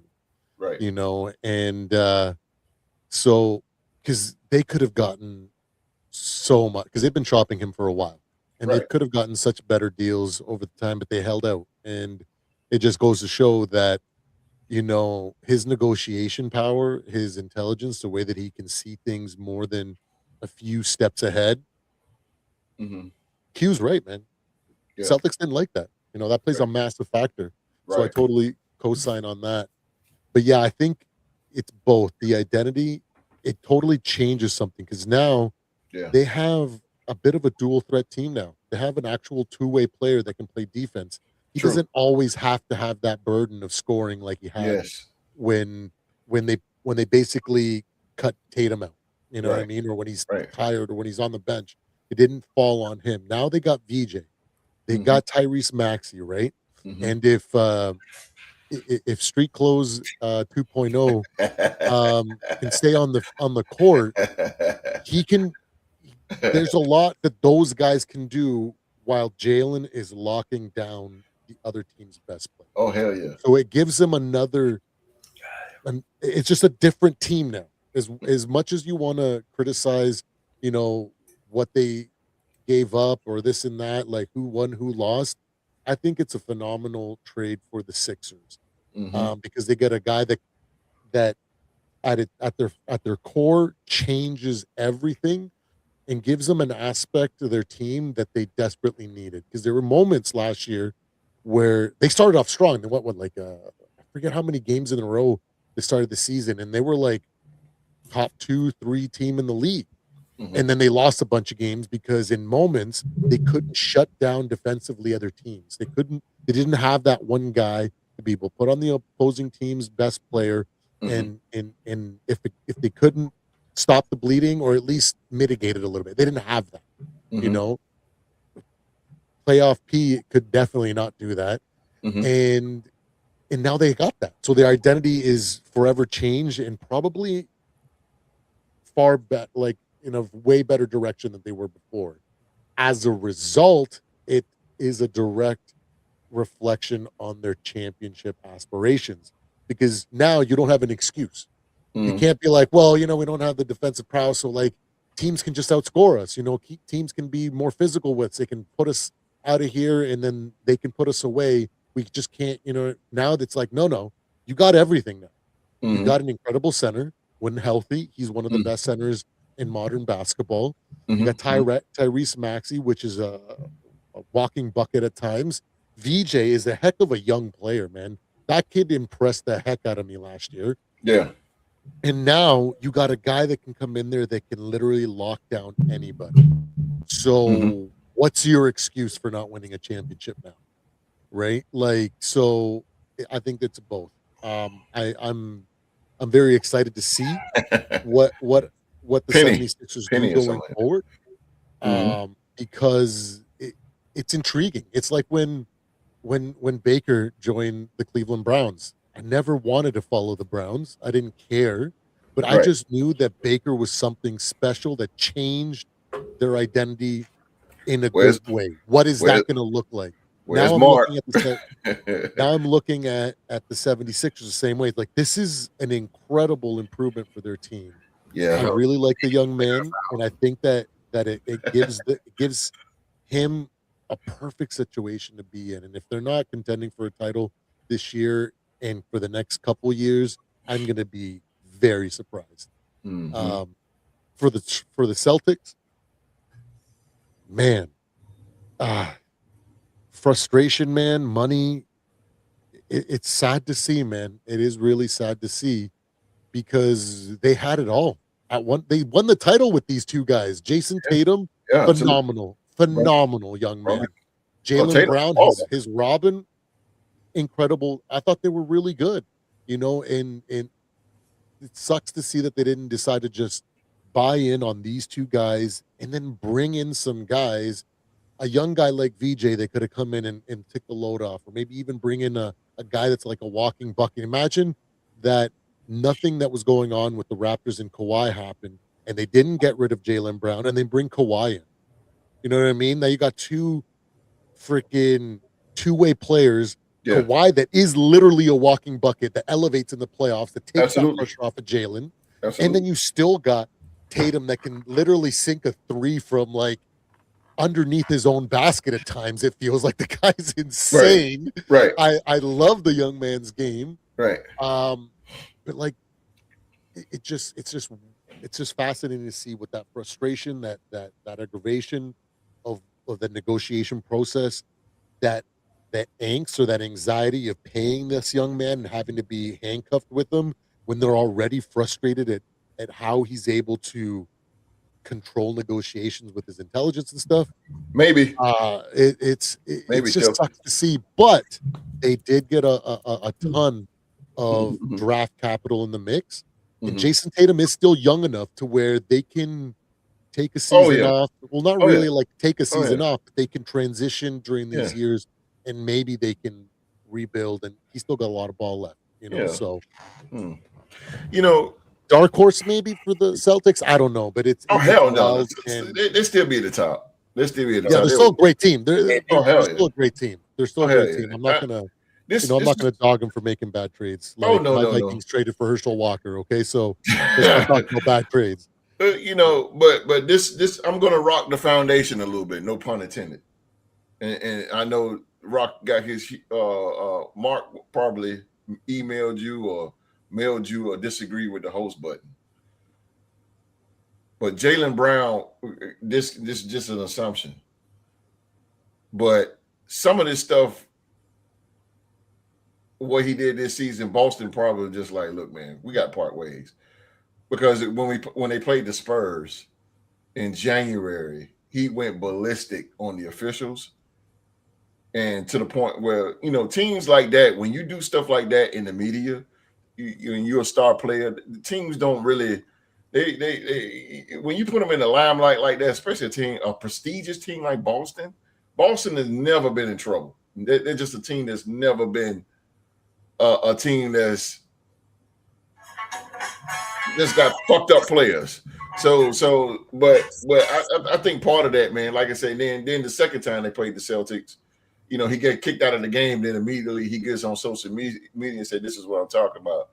I just think that how he handled that situation could have been the measuring stick. And also, Jaylen, I don't think they had enough money to pay this guy because he was, he's making a lot of money.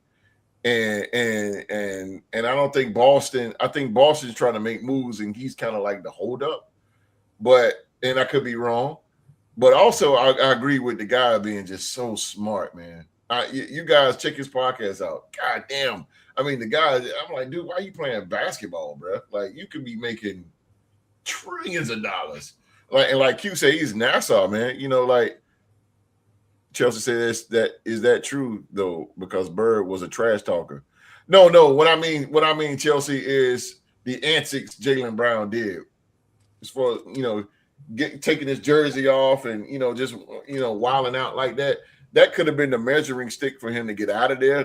I don't know, but when you do stuff like that, it maybe because the new ownership, like I said. Yeah. He's probably frustrated with the like you said, with the ownership. So I mean, I could be wrong on that, but but let's talk about something real quick though. Paul George, bro. I do not understand why they want Paul. Somebody put in the live chat, Paul George, Chelsea. Paul George, a great fit. Paul George is not a great fit with nobody. Paul George sucks.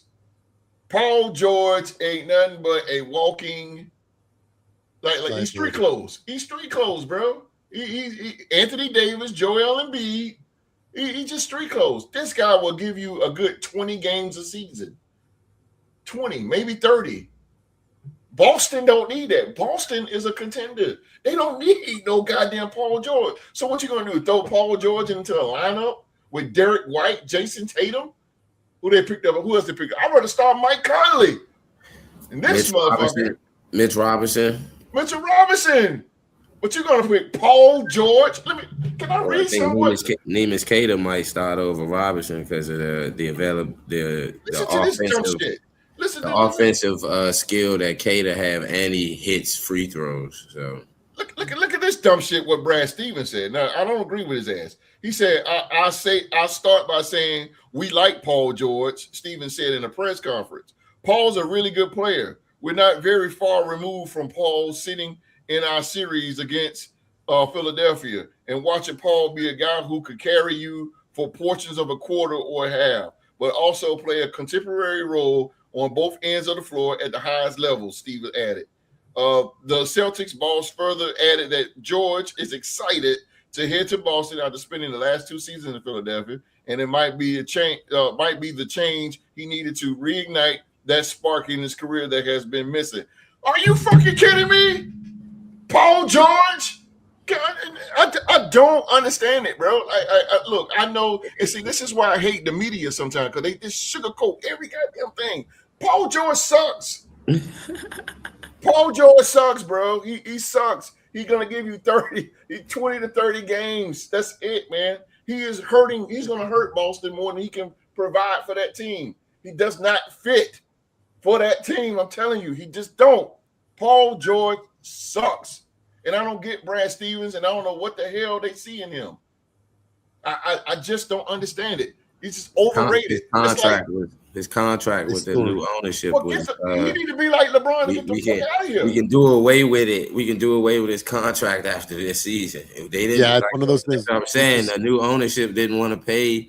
They didn't. Jaylen Brown was due to make over $60 million next year with Boston. And he was due for an extension of 140 going in like July.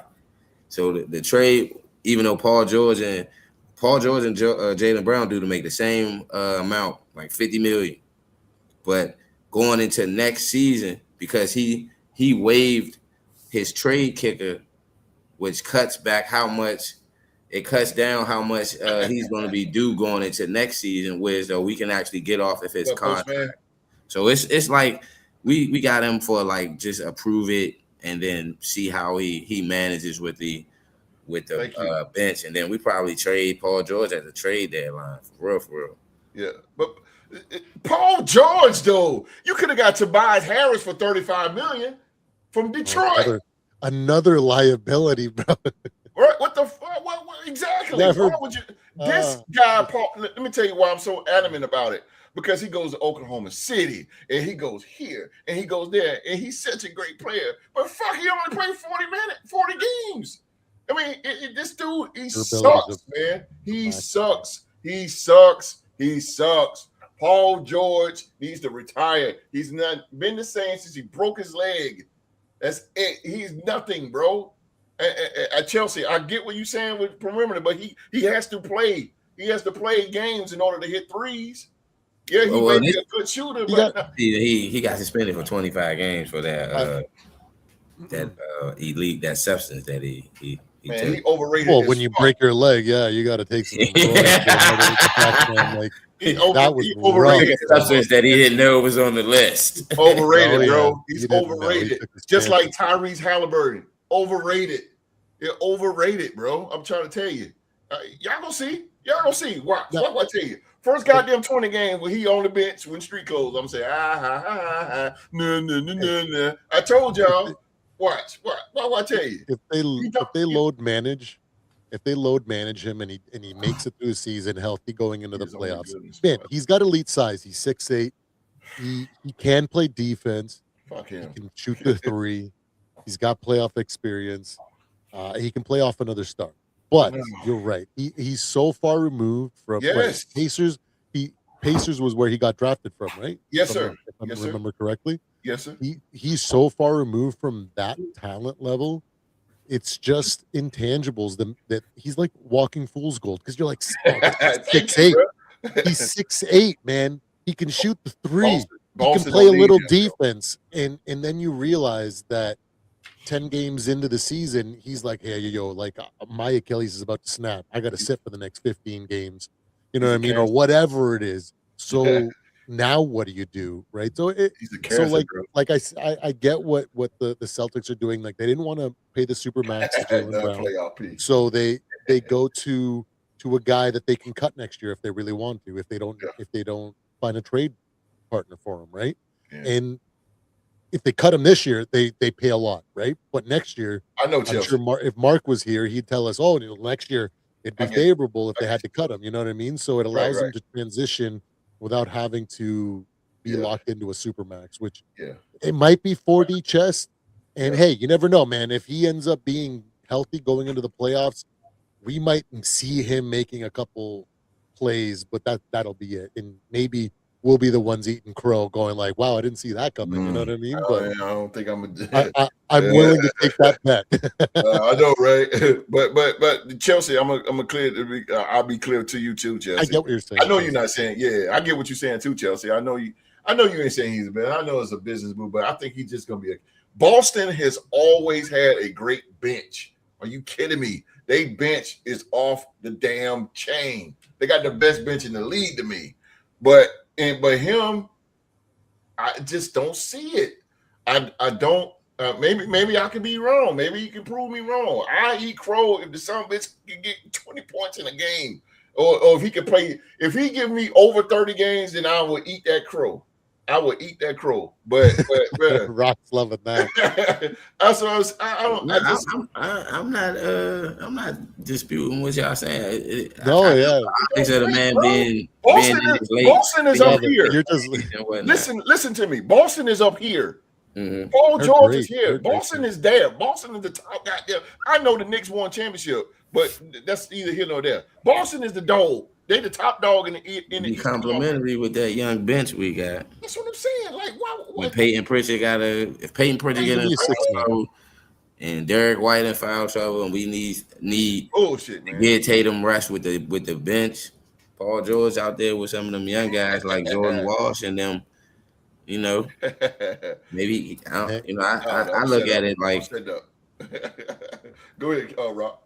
I look at it like, you know what I'm saying, as far as with him being in the rotation, and it can work. It's some pros and cons there. I will say that.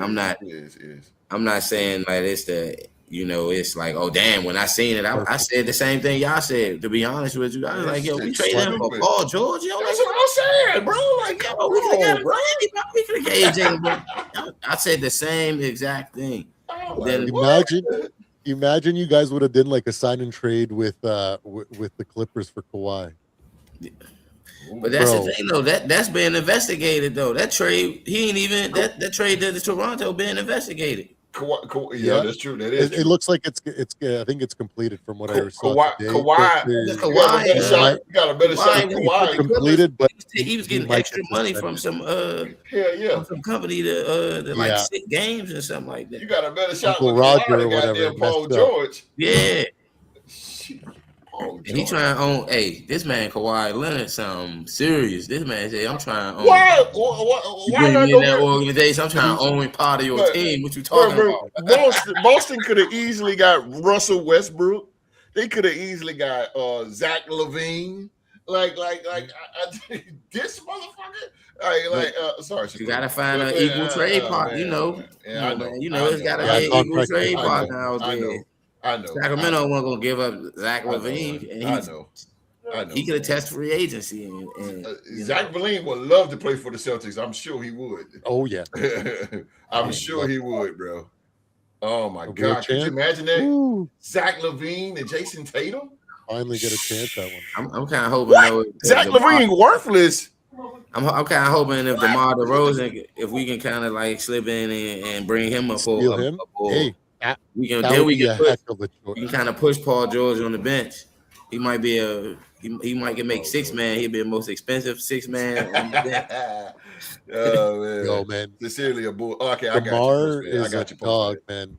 That man can put up twos like Who's this? nobody's business. Who's man. this? I'd rather have DeMar DeRozan DeMar. besides. Oh, DeMar DeRozan. Yeah, And Oh, that's DeMar's a another great guy. player. He a free That's agent. Yeah, he's a free agent. too. How Damn. beautiful. Somebody about to get him. Somebody really looking at him strong. What the fuck was it? We're looking at him too. The Knicks. Yeah. The Knicks looking at DeMar DeRozan. Oh Nick my Boston God. and Toronto. If he go to the Knicks, bro. Oh my God, that's good. That's gonna be a nice squad, bro. You had to give up Bridges and probably Josh Hart, or either one of the two got to go. But yeah, I would for DeMar DeRozan. DeRozan, all right, but I don't know what he contributes to winning. He ain't been on a winning team. He ain't been on a winning team. It's Toronto. He's a supporting cast Yeah. member. He's not a bus driver. He never was. Nah, age caught up with him, But, but he I don't can know definitely about that. contribute. Man was driving a bus up there in Toronto. Hell He yeah, did, he and was. we didn't One of come the top close stars. to He was driving taking it that to bus. LeBron. It was just LeBron. Y'all ran. He said it himself, man. He ran LeBron into James. LeBron. He ran into a prime LeBron, and then Him, y'all Kawhi, turned Fred up Van Fleet. Kawhi and won it. Yeah. So come on, Supreme. Come on. I don't get me wrong. I love DeMar. on, Okay, bro. I love DeMar, No but I am more also Sacramento realistic. Kings. That boy has problems in the playoffs with No more confidence. Sacramento Kings. Oh yeah, That's you the- in that's the Sacramento. thing. But hey, yo, if we these manage days. to land It's true. DeMar He was the and hotter we the North. Bullshit. Him But and young Kyle Lowry. yeah, DeMar would Kyle, definitely supplement that Fred scoring. Van Fleet. I mean, come on, bro. Yeah, I used to low key he's a great use player. Toronto when I was. I like Fred Van Fleet, bro. I like Van Fleet. That motherfucker, he cold. Get Toronto and cook people with. Yeah, with but he with Toronto, boy, Van Fleet, he was cold. He was cold with it, bro. He was cold, and he good for the Bulls. All right, Caleb Wilson is looking good. Yeah, he did. Caleb Wilson did do good last night. Yeah, he's a goddamn shooter now, like everybody else. Fall into that shooting system. Toronto had skipped to my loot. What y'all talking about? Yeah, facts. They Yeah, had let's Ray. go. Facts. For Alston, man, that guy was. All right, now. So now let's go to the gridiron because we are winding things down here. And boy, ladies and gentlemen, we're going to be to the season start. We're going to be hitting on divisions every episode. We're going to don't give a damn what's going on, but we're gonna try to hit some the divisions. Not last week, but week before last, we started with the AFC West, our division. So now we are in the NFC North. look at him already. Look at him already. Postman, with all due respect, you don't got a last place schedule. Bro. It's gonna be a lot harder for you this year. He already here. The Bears already in there. Look, be interesting. I love Caleb Wilson too. Mark gonna have something to say. He gonna have something to say. Paul said that is my sport, football. That's right. Let's talk about it. Who will win the NFC North, man? There's a lot going on here. Of course, you know the Chicago Bears won the division last season. But this is a whole new season here. Whole new season. A lot of ins and outs and ins. A lot of trades going on in that NFC North. To me, I think the NFC North is one of, besides the NFC West, is one of the most really, really competitive divisions in all of football. And this, to me, you got some of the best games. Of course, you got the Green Bay and Minnesota rival, legendary rival. Minnesota and the Bears as well. That rival. Just all kind of rivals and historic rivals in that division. Supreme, we're gonna just. So you're gonna be the first team to do it, huh? It's okay. the best division, black and blue. Okay. All right. So let's. Well, Rock disappeared on me. I was gonna start with Rock, and then I'm gonna go get to the. Oh, there you go. All right. Yeah. Okay. I'm sorry. I thought you might want to start with. No. I want to hit the division. I'm gonna hit. We AFC guys, so we okay. You know, we're gonna get out of the way of these guys here because oh my god, I know they're gonna go in depth, so that's smart. Bro. I already know. that. Yeah. So I'm gonna just clear. We gonna say our two peas in the part. We gonna clear the way for these son of bitches right here. I got you. All right, Rock the bucket that. Rock that bucket hat dope. Oh yeah. All right, Rockstar. Rockstar. Here we go, man. All right. So if you had to put your money on this thing, Rockstar, what on one team to win the NFC North right now, who are you taking, and what's the biggest reason they'll finish on top of the division? This is Tell it like it is, brother. not because. Oh, so you got the picture you can post up there? Yes, sir. Like you did the AFC. There you go. God Okay, because this the one thing about it. There's one thing about the dog, boy. He on the host's ass, boy. Hey, is it still up there? There you go. One thing I will say is there's two divisions in the NFL that are probably considered the toughest divisions to pick. It is who's going to win as far as within the division, and that's the NFC West and the NFC North. Okay. You never know who's going to win in those divisions in the NFL and sometimes it used to be the AFC North, but the quarterback play and how weak the defense is in those divisions is kind of lowered the toughness in that aspect of how teams are. I mean, how they're looked at. I would say, but that's true, Chelsea. I'm gonna state it in this, so I'm gonna go last or first. Okay. So the team I think that's gonna be last, I think Green Bay gonna be the fourth team in the division this year. I think they're gonna take a fall. They're gonna take a setback a little bit. You know, Michael Parsons is coming off of a injury. You don't know when they're gonna plug him in, and Jordan Love, he's up there with me. He's up there when I feel about like Justin Herbert. These guys get all that praise, but when it's time when the lights are bright and it's big in the playoffs, these dudes shrink. Like he had that one good game against Dallas in the playoffs because they caught Dallas sleeping in the NFC wild card game. But if you looked at Jordan Love since then, he hasn't proven himself. He's progressed in certain ways, but then he's regressed in a lot of ways. Absolutely.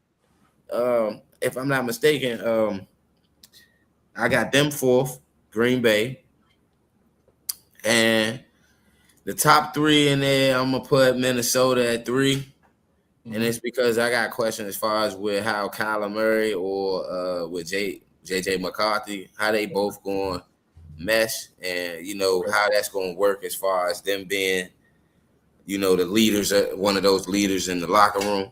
Right. I know that the defense is going to be on point as far as in Minnesota. There's no issue there. It's just my thing is they going to be able.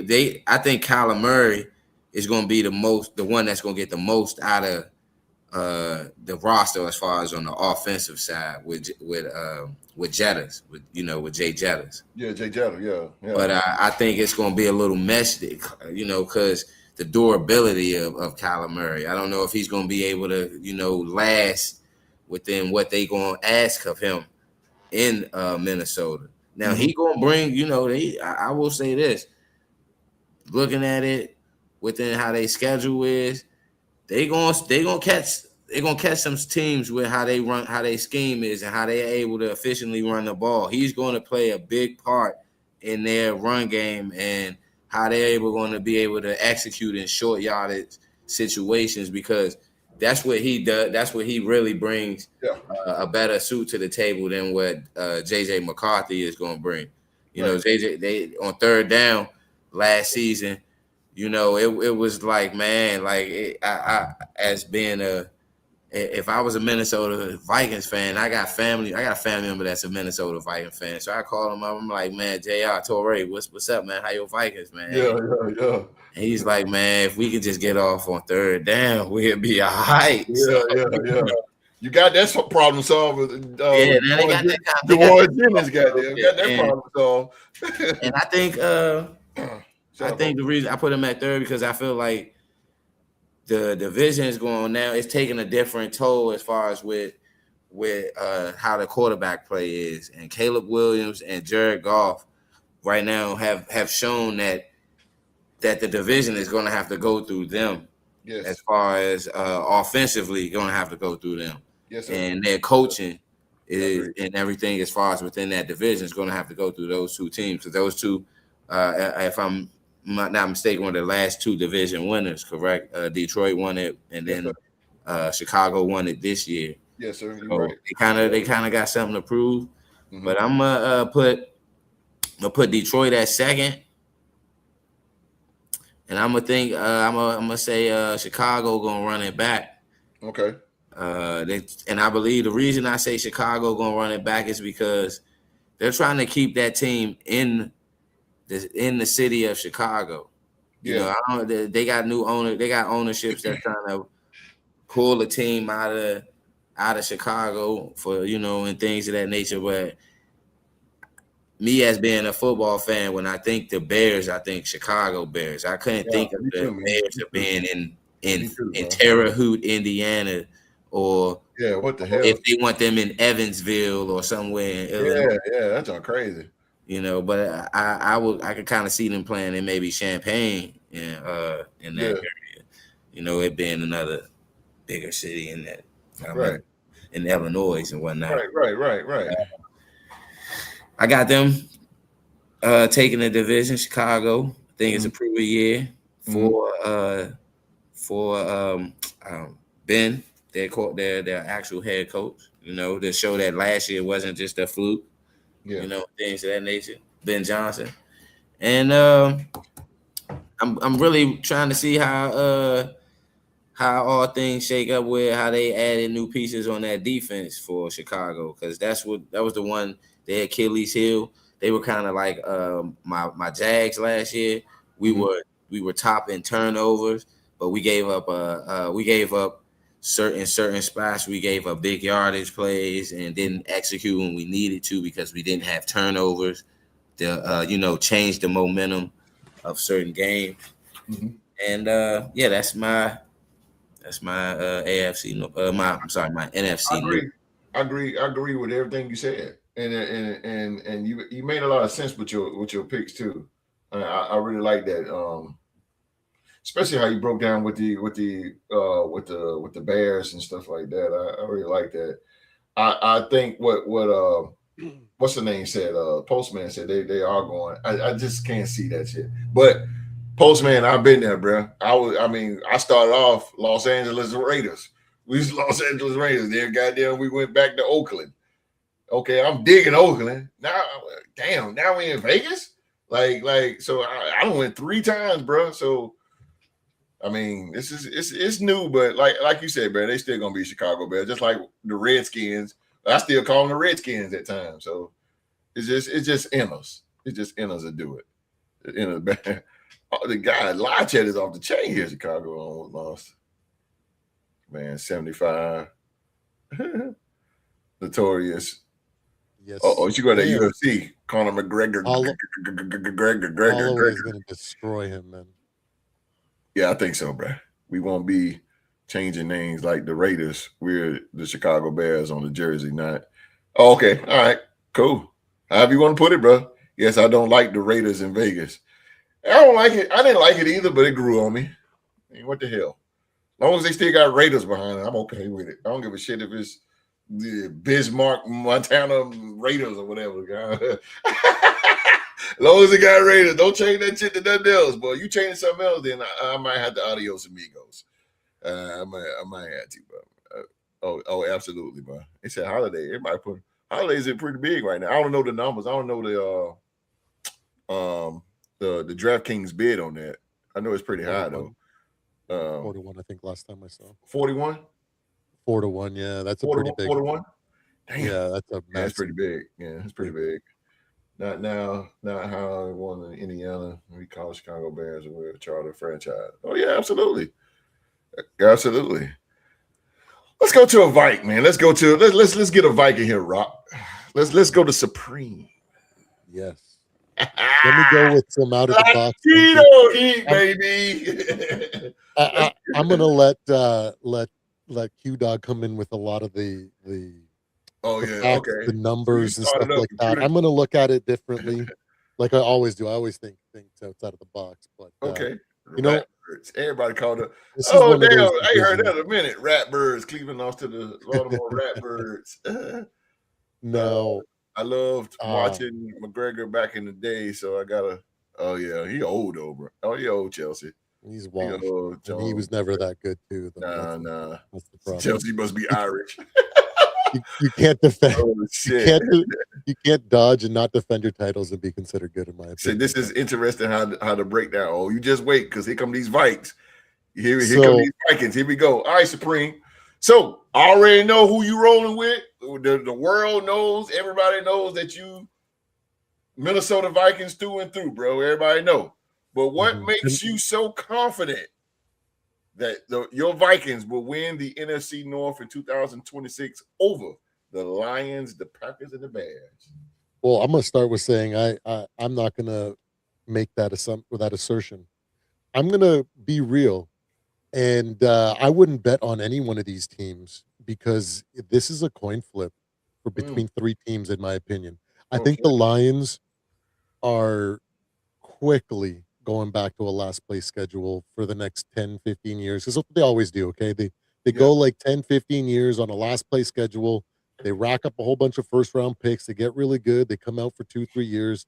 They make you think that they're going to win something, and they never do. They choke, they fail, and go right back to obscurity. So I think that they're the only thing that I can bet on is that the Lions are going to be a last place team. Now, the thing is that the rest of the teams, I think that they're in fundamentally flawed in ways where it's a coin flip.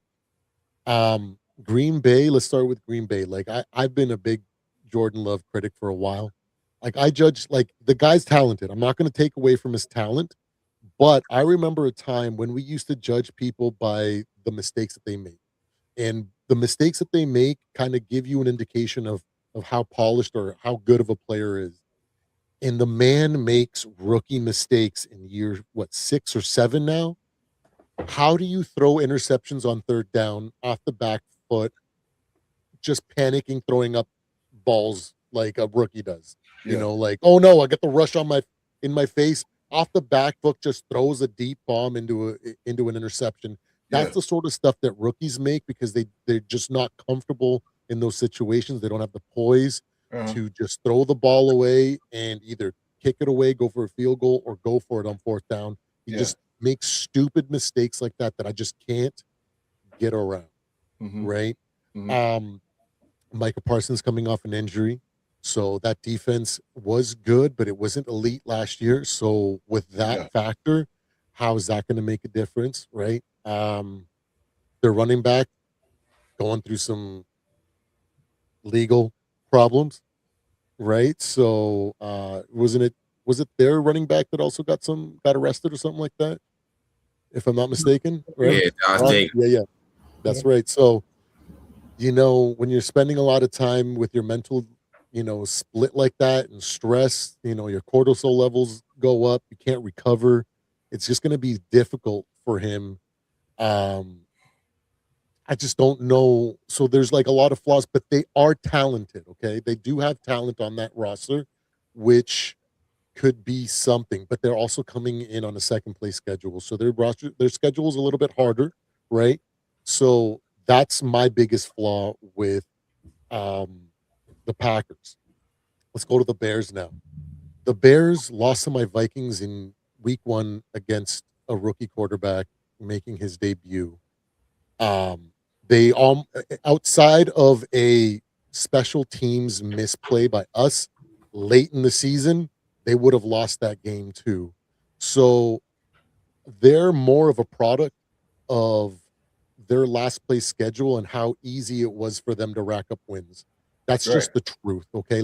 You want to sugarcoat it. You want to see things through rose-colored glasses, Postman. I get that.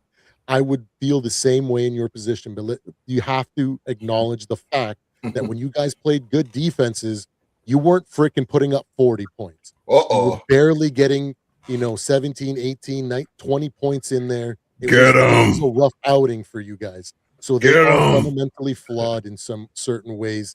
They're not mature like that. They are going to take a step forward, and now they're coming in on a first place schedule. That's going to be a lot harder than what you guys are expected. Now, we haven't seen it yet, but I've been sitting here waiting. Like, when am I going to see Caleb Williams running to the sideline and crying on his mom's freaking lap again, like he did in college, falling apart, it's soft. Like, the guy is talented. He's phenomenal. He scrambles, but there's so many times where if he stays in the pocket and does what he's supposed to do, like a Russell Wilson in his prime, and delivers the ball where it's supposed to go, he gets like massive yards, but he ends up scrambling and scrambling and scrambling, and he makes something happen, but it's like it's a lot less than what he would have got had he made the right decision from the get-go. So there are issues there that I'm not doubting that he's going to have improved in this offseason. So there are some fundamental flaws there on the offensive side. When they face good defensive teams, they struggle. It's just a fact. Go look at your points for against good teams last year. Their defense is good. They have some weaknesses here and there, but they're a pretty young, chippy defense that's probably their best side of football, right? So, that's a big enough flaw, like or obstacles to overcome, just like Green Bay, what I outlined with what I foresee their problems are. Now let's go look at them at my Vikings.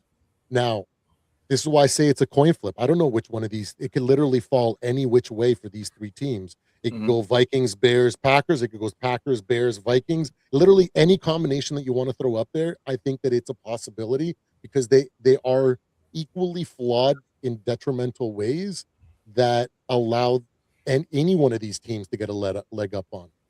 Now, my Vikings, though, on the other hand, we got an incredible roster with probably the best defensive coordinator in the league. Last year, we couldn't, our run defense actually suffered when we got rid of our best run defender who went to the Jets, if I'm not mistaken, or the Giants, one of the two New York franchises. Jets, right? And with Harrison Phillips, right? So now we brought in a bunch of young, big dudes that are going to be able to make up that difference, right? Last year, we came up with a above 500 record with one of the most atrocious seasons in the that we could have put on paper. Our O-line was basically broken for 3/4 of the year, and we still came above 500 with a second place schedule, right? So that shows how strong this roster is. Our problem, though, is that Kyler Murray doesn't do homework, okay? The man had to have a freaking clause in his program or in his contract saying that he's not going to play Madden and he's going to actually study the playbook and learn what the Cardinals want him to do. We have Kevin O'Connell's system, which is one of the hardest, arguably the hardest offense in the league. And you're going to tell me that all of a sudden Kyler Murray is going to be a good student and he's going to memorize the plays and he's going to be able to do the offense like it's supposed to? No, I don't believe that. I think he's going to be a better situation, and I'm going to be happy whether it's him or frickin' JJ, whoever is playing. Now, with all that being said, the roster that we had last year carried JJ to 9 wins, and the shell that was Carson Wentz and Max Brosmer. We carried that roster, and that defense carried him to 9 wins. This defense in the roster can carry Kyler Murray to 10 plus wins, which I think that the Bears are capable of pulling off a 10-win season. And I also think that the Packers might be able to pull off a 10-win season. So would I be surprised if all these teams finished with 10 wins in the season? No. And it's just going to come down to a tiebreaker. Very much a possibility. So this is why I'm saying I'm not betting on any one of these teams because I cannot see it clearly enough, even though if I put my logic aside, I want to take my Vikings because I know that if we were able to carry a team and JJ to 9 wins, Kyler brings another level of elusiveness and things that he can do when things break down that JJ couldn't do. So he might not be able to run the offense as KOC intends it to be, but he is still a more polished quarterback and he's going to be able to play objectively better than what we had last year. So, but I'm not going to bank. I'm not going to bet on that. I'm not going to bet on Green Bay. I'm not going to bet on Chicago. I'm sure as hell not betting on Detroit. Jared Goff, big game Goff is garbage. Let's be real. Like the guy, his QBR rating drops a whole 10 points in the playoffs. The guy can't carry a team. That's very true. They don't have Sonic and Knuckles anymore. Right. Terry and Arnold is going to jail for probably like 10 years for freaking kidnapping and freaking torture or whatever the heck he did. Right. Like, their other safety might retire from injuries. The guy that snapped so many ACLs, I'm forgetting his name right now, but they're just a shell of themselves. The roster is so expensive that they don't have the money to bring in guys to supplement their team. They're just quickly going to a last place schedule. So I would say I don't know how it's going to land first, second, or third. I'm not going to lie. If I have to be held to something, I'm going to go that our overall roster and this defense can carry Kyler and his inefficiencies and during his learning curve further than Caleb Williams can do on a first place schedule, and further than Jordan Love and this mediocre defense is going to come out of Green Bay. But I'm not willing to bet on it. Would I be surprised if Green Bay comes first, Bears come second, Vikings comes third? No. Would I be surprised if the Bears come first, Vikings come second, Green Bay goes third? No. I would not be surprised with any split. If I have to be objective and real, but if I have to throw my love for my team, I would put the Vikings first by a hair, if that makes any sense. So I'm trying to be objective. I'm not trying to throw trash or anything like that. I'm just trying to be objective and say it like I see it. Okay. All right, cool. So that's from one Vike. Now, since 1989. 1989. Yeah, look, I'm gonna stay out of this because this ain't my division. This ain't my conference. Look, hey Rock, I ain't gonna even pick who the fuck we're gonna come out of this. I'm gonna stay out of this one, bro. This is not my conference and not my division, so I am going to stay out of this one, bro. I ain't gonna even get into it. Robin, what's the name going at it? But Q, clear some facts up first, bro. This is what I want you to do, Q. I want you to look at that camera that you're looking at right now. That the world, everybody, 24 countries, by the fact that the Real Sports Podcast is coming from. Thank you very much for tuning in. Cheap pop. Q, look at that camera, bro. Rock, you know what I'm talking about. Make your case, Q, to the Real Sports Mafia out there. Why would the Minnesota Vikings be kings of the NFC North in 2026? It's simple. To me, you got two of the best minds. Yeah, wait with it, Q. Hold on, Q. Hold on. Come on, Q. This ain't the goddamn Q I know. Wait a minute now. Stick your chest out. Tell them what it is, goddamn it. Tell them. Well, man, my thing is that, it starts with those two coordinators on the offense and defense, Brian Flores and Kevin O'Connor, are two of the best minds on both sides of that ball. Two of the best duos, if not the best duo, but one of the best duos, offense and defense in the NFL. But I don't worry about the defensive side. Brian Flores, everybody know who he is. They know who he brings, what he brings. The defense will be there, guaranteed to be top three. I'm gonna leave that alone. With the players that he brought in, you seen with this draft that it was clear to have Brian Flores' hands on it. First 5 picks was straight defensive players. First of all, stacking up the line, putting beefs up there with Caleb Williams, Dominique Orange, Jake Holiday, he's going to be the next Van Ginkel. Watch that young man, and then your boy out of Florida State, Jake Jacoby, the safety. We got players that's in place for Brian Flores, and he know how to use players. He know how to use players. He know how to scheme players.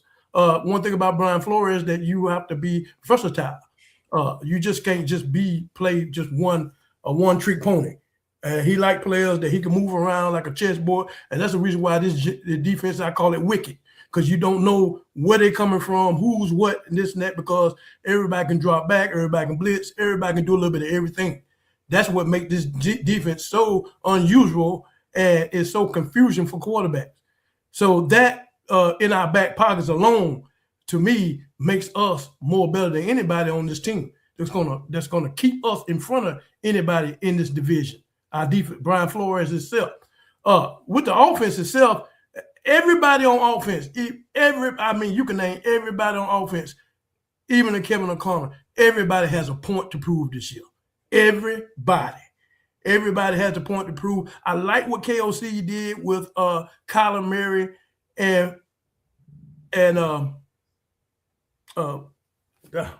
JJ McCarthy. I like what he did. He did not name a quarterback. And just so for the reason what Supreme was saying, that he don't study, he don't do this, he don't do that. KOC put him in position. He didn't name a quarterback. So therefore, we will know when camp start out the first 2 weeks, we're going to know who been doing what. He didn't give him that job. Now he has to do in the offseason. He got to really earn it. JJ McCarthy got to really work, because there's no guarantee on offense. Everybody got something to prove. The running backs, they got something to prove. The wide receivers got something. Jordan Jefferson's got something to prove, that he can get 1,500 yards again. Jordan Addison got something to prove, that he deserves a big contract. Jennings got something to prove, that he can be a top wide receiver. Everybody got something to prove. TJ Hawkinson got something to prove, that he can once be one of the great tight ends that he ever was. So, and then the KOC, your job is on the line, and you have Brian Flores breathing down your damn neck, because he's dominant. He's dominant. There's no Brian Flores. He's going to be there. He's going to do what he do. Tell him, Chelsea. Go ahead. So the thing about it, what I'm saying is that I think that the reason why we'll be so dominant in this offense, that we'll have the best receiving core in this league. You cannot beat those three right there, Jefferson, Jordan, and Jennings. There's no way you can cover that. There's no way. Kyler Murray, if he's the starter, which probably will be the starter, only thing I'm going to say about him, he don't have to do that much running. We know he Mr. Texas. We know what he can bring. He talented. He got that arm. He can scramble. There's another division. That's another person that you got to worry about. And with all these great route runners and that we have, that offense, is going to be something to deal with the running game or Jordan Mason. I think Jordan Mason will be a 1,000-yard runner this year. And watch out for DeMar and Claiborne out of Wake Forest. That boy got speed. They will be number 21. Remember him? I said number 21. It's gonna be hard to keep that man on the bench. That boy got explosive speed. They're comparing him to a little version of Jamil Gibbs. They're comparing him to that. And so with the new offensive line coach that we got in, our new run coordinator for Miami that had A-Chain running the ball down in Miami, this run, I think this run offense will be different. It will be different. The whole offense will be different, and that's why I say that we'll be number one in this division. I think that Green Bay, I'm a paddle back in on everybody else, that they will be last in this division clearly, because they lost a lot of players. Jacobs, he going through his thing with the legal system, and you just paid the receiver, which I didn't think was a whole lot of money. I forget his name. He's no count, and your boy, the other receiver, he went to New England, and so he really doesn't have nobody to throw to but the tight end, and then your boy, the linebacker that's out, he won't be back to about October, and no telling how many wins they'll win by the end of the time he's fully healthy. I got them in fourth place. I thought the Chicago Bears in third. Reason why I'm saying I got them in third, I know they won the division last year, but I just don't really see that on the defensive side, they don't have no type of pass rush. They don't have nobody that can bring that pressure. Back in the secondary, they're pretty good, But as far as bringing the pass rush, they're not that good. They got rid of the main receiver, send him to Buffalo. So you got Luther Burden and you got the other receiver. I don't know how that panned out. Caleb Williams, I like him as a quarterback. He's hard to tackle. He's a good scrambler, but and he throws a lot of he's not really that accurate. Well, he's kind of accurate, but he stays on the run all the time. And if he can stay in that pocket, maybe we can see something different for him. But I don't see him being a leader. And him can lead a team to the Super Bowl. I just think that the Chicago Bears really getting that identity. They've always been a run defensive team. Never nothing in the past. Never have been. And so I just think they just really need to stick to that. So I got them as third. And I got them and Detroit being second because of what they lost. The cornerback going through his legal issues, problems in the secondary. I don't know if they're going to be healthy again. Aiden Hutchins, he is a problem on the defensive line. Yeah, you got to find a way to get him blocked. But he doesn't have another person on that side that can add to the pressure. And offensively, we got the quarterback's number. Brian Flores has his number. We can rattle him. And so we don't play them to November 1st. And that gives them enough time to, the football season really be going by then. We'll be halfway in the football season by then, November 1st. And so I think that what we have, I'm proud of what we have. I'm proud of the draft that we have. I think our draft pick's going to do a lot of good. We beefed up about 750 pounds in the middle. So that run defense will be a problem. You know what I'm saying? And with Dallas Turner, he's going to step it up. He had 8 sacks last year. With Grenard being gone, I think it's time to take the chain off of him and let him go. And with Van Ginkel, we'll probably bring in another pass rusher during free agency. During training camp. But I really feel that that we have a lot of talent. And KFC, this is it for him. He going into his 5th year without a playoff win. We can't have that. He has to get into the playoff. I say NFC Championship. That's what I'm looking at for him to keep that job. They might give it to him, give it to him for one more year if he get in the playoff. But he at least has to get in the playoff. There's no excuse about it. He has to get in because if you don't get in the playoff, he gone and Brian Flores will take that job. I promise you that. Yeah. He has Brian Flores bringing down his neck. He has to do great because Brian Flores will be great. You better tell him, Chelsea. Roll Tide, baby. Dallas Turner. Dallas Turner will be a beast this year. He's a dog, man. Yeah, he's gonna be a beast. Yeah, Dallas Turner. Yeah, he's gonna be a beast, bro. Trust me. A little.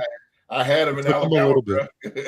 Yeah, he's gonna be a beast. We got beef up in the middle, and so Brian Flores wicked on. I don't worry about the defense side of the ball. We'll be top 3 defense, guaranteed. I ain't worried about that. It's just the offense. I think with all the weapons that KLC have and Kyler Murray, when he was there in Arizona, he never had these kind of weapons. Never. Mm-mm. Now he's somewhere, a fresh start. He got to prove to the world that, he is Mr. Texas. They didn't give him that name for nothing.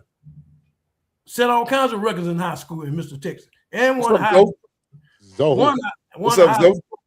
So that's my ranking. I got Bears, Lions, Packers. That's how the division is going to go. I'm not Supreme. I know he don't know this and that, but I just really feel that the talent that we have, and I just don't look. I don't even look at the defense, Supreme. I'm not worried about that. That's defense travel. Defense is going to come. Everybody knows that defense is going to play top 3. But the offense, we got to work. But our biggest question mark is the quarterback position. But I like what Kevin O'Connell did. He did not name a quarterback. So during the offseason, that we're gonna see what these boys been doing.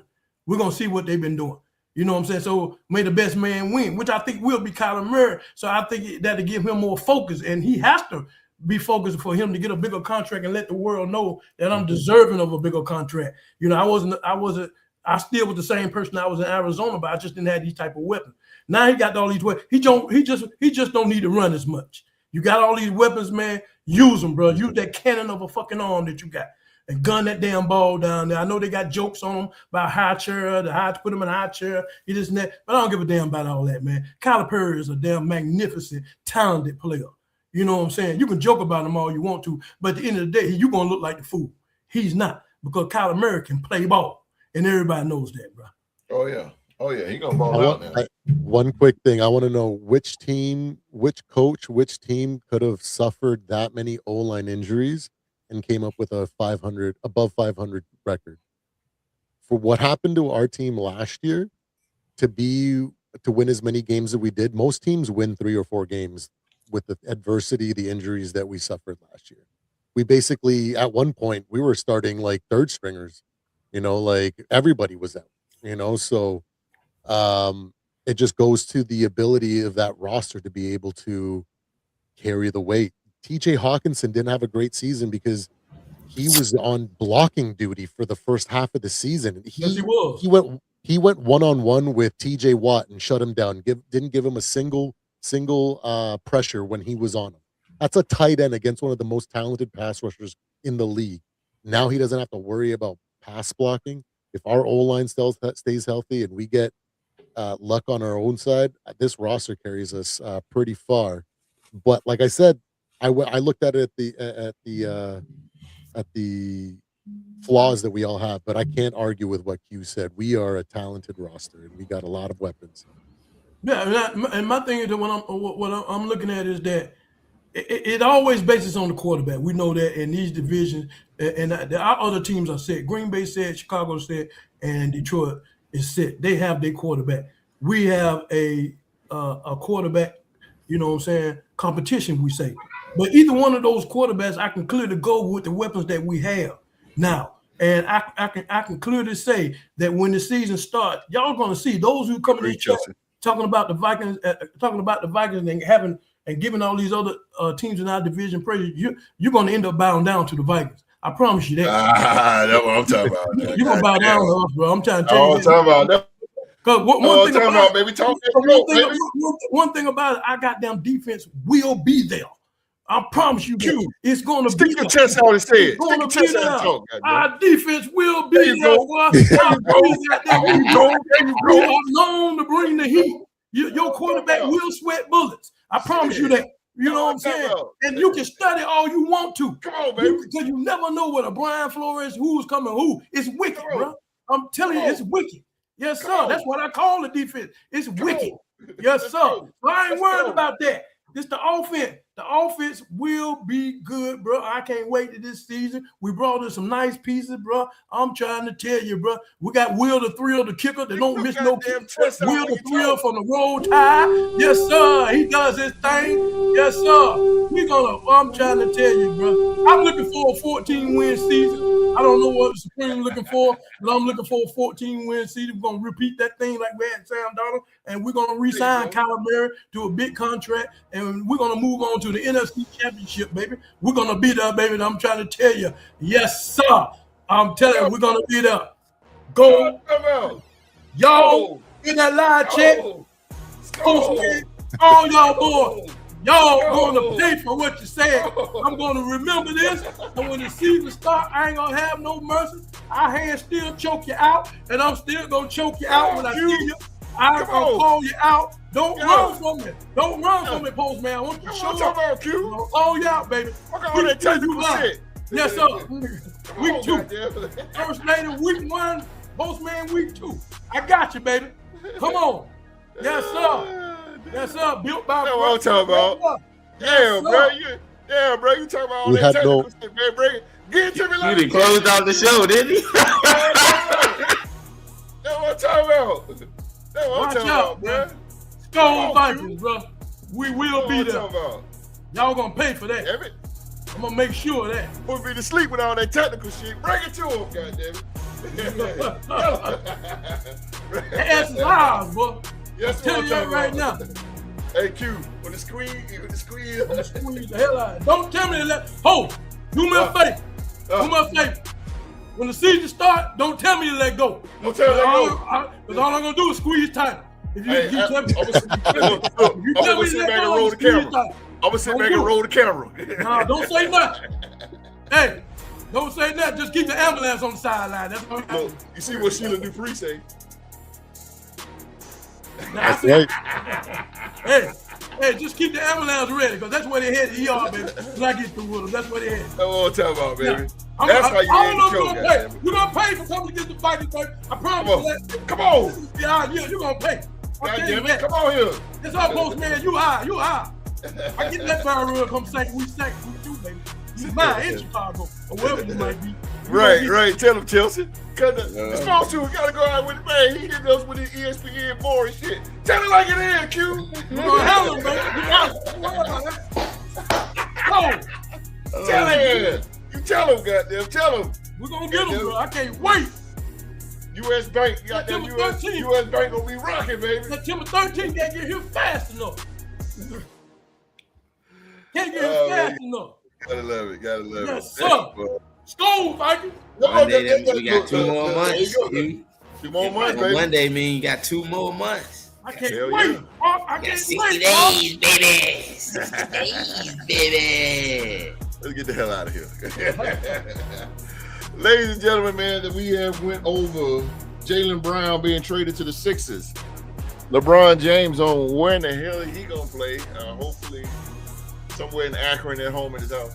But and we talked about the NFC North. Who's gonna win the NFC North, man? We got a couple of Vikes up in here. We got the Bears up in here, man. We appreciate Chelsea. Chelsea said send Q-Dog out to the Vikings locker room for halftime speech. That's what I'm talking about. Q give me all this mumbo jumbo ESPN shit. Man, look here. They should let Q do the horn. Hey, I know. They should let him do the horn at the game. Yeah. I want the Q. I want Winston Salem Q dog. I don't want ESPN Q. You give me Winston Salem, goddamn. Do the horn at the Minnesota game. Hell yeah. Goddamn right. That's what I'm talking about. We're gonna get out of here though. Appreciate y'all, man. Appreciate y'all in the live chat. Postman, Chelsea, Rob. Who else is up in here? Philly G, Mark, Sheila Dupree, Big Zoe, the homie Zoe. Check out Zoe too, man. In the Zoe Sports, man. Check out homie Zoe. Zoe, it's been a minute. I gotta get up with you, man. You too, Chelsea. Man, I've been a little ghost on Instagram, man. I gotta get back on there and reconnect with my peoples, man. Check on y'all, make sure y'all everything all right, man. Support y'all as well. But thank y'all for coming by, man. Again, man, thank y'all for coming by and talking on one of the best podcasts on YouTube, the Sports Podcast, man. Thank y'all, man. It's time for the Purple Eaters. There you go, Purple People Eaters, baby. 2.0 coming this year. That line is looking nasty. Oh, come on, goddamn, that led by Dallas Turner. I'm telling you, I know what you're talking He gonna get it, baby. He gonna get it. Oh, I'm talking about. All right, man. Ladies and gentlemen, that's gonna do it for us tonight. That's our show for tonight, man. As always, want to thank you for watching another episode of the Real to Sports Talk Show, man. Whether you've been rocking with us since day one or just tonight, man. Well, if it's your first show, man, we truly appreciate you being part, ladies and gentlemen, in the Real to Sports Mafia out there, man. Thank y'all for showing up and showing out tonight. I didn't have to sick the dog on you. Didn't have to do that, man. But thank you guys, man. Before you head out, man, do us a solid, man. Tap on that thumbs up button for us, man. It really helps the channel out, man, more. If you guys just hit that thumbs up for us, please, man. We ain't asking for no donations of money unless you want to give it. But if you hit that thumbs up for us, man, that's all we ask for, really, man. And what YouTube does, they see it and they just promote it more. They do the promotion for us, man. So hit that thumbs up, man. And if your first time hanging out with us, hit that subscribe button. Turn on that bell, man, for all notifications. And if you enjoy Real to Sports, if you enjoy real sports conversations every single week, right here on this show, man, we bring it, man. Hit that subscribe button, man. Again, hit that bell for all notifications. Let's get out of here. Man. Thank you, Sheila Dupree. Man, girl, you taught me a whole lot, girl. Good gracious, boy, your story is good. Let's get out of here, man. Supreme, take us. what's going on. Thank you guys. The chat has been explosive like always. You guys are incredible. Doesn't matter where you are, whether it's good morning, good afternoon, or good afternoon or good night. We appreciate you joining us. It's time to wrap it up because we got a UFC event to go watch, boys. Woo! McGregor's about to get his ass beat. He's going to get dragged into the deep water by Bless Max Holloway. It's been fun, boys. LeBron, Fogo, James, still trying to defend. He said Fogo. Celtics, I see what you're doing. You know, Sixers, man, I'm intrigued, you know, so it's going to be fun to see what's going on in the future. And I'm excited to see what's going on for the NFC North. You know, I think Q-Dog may have changed my rankings a little bit. I might actually wager on the Vikings after hearing Q-Dog, but I'm trying to tell you, boy. Hell of a show, guys. Thank you so much for joining us. Yes, you sir. can find us on all platforms. We out, boys. And when you coming back on? When's your next live, Supreme?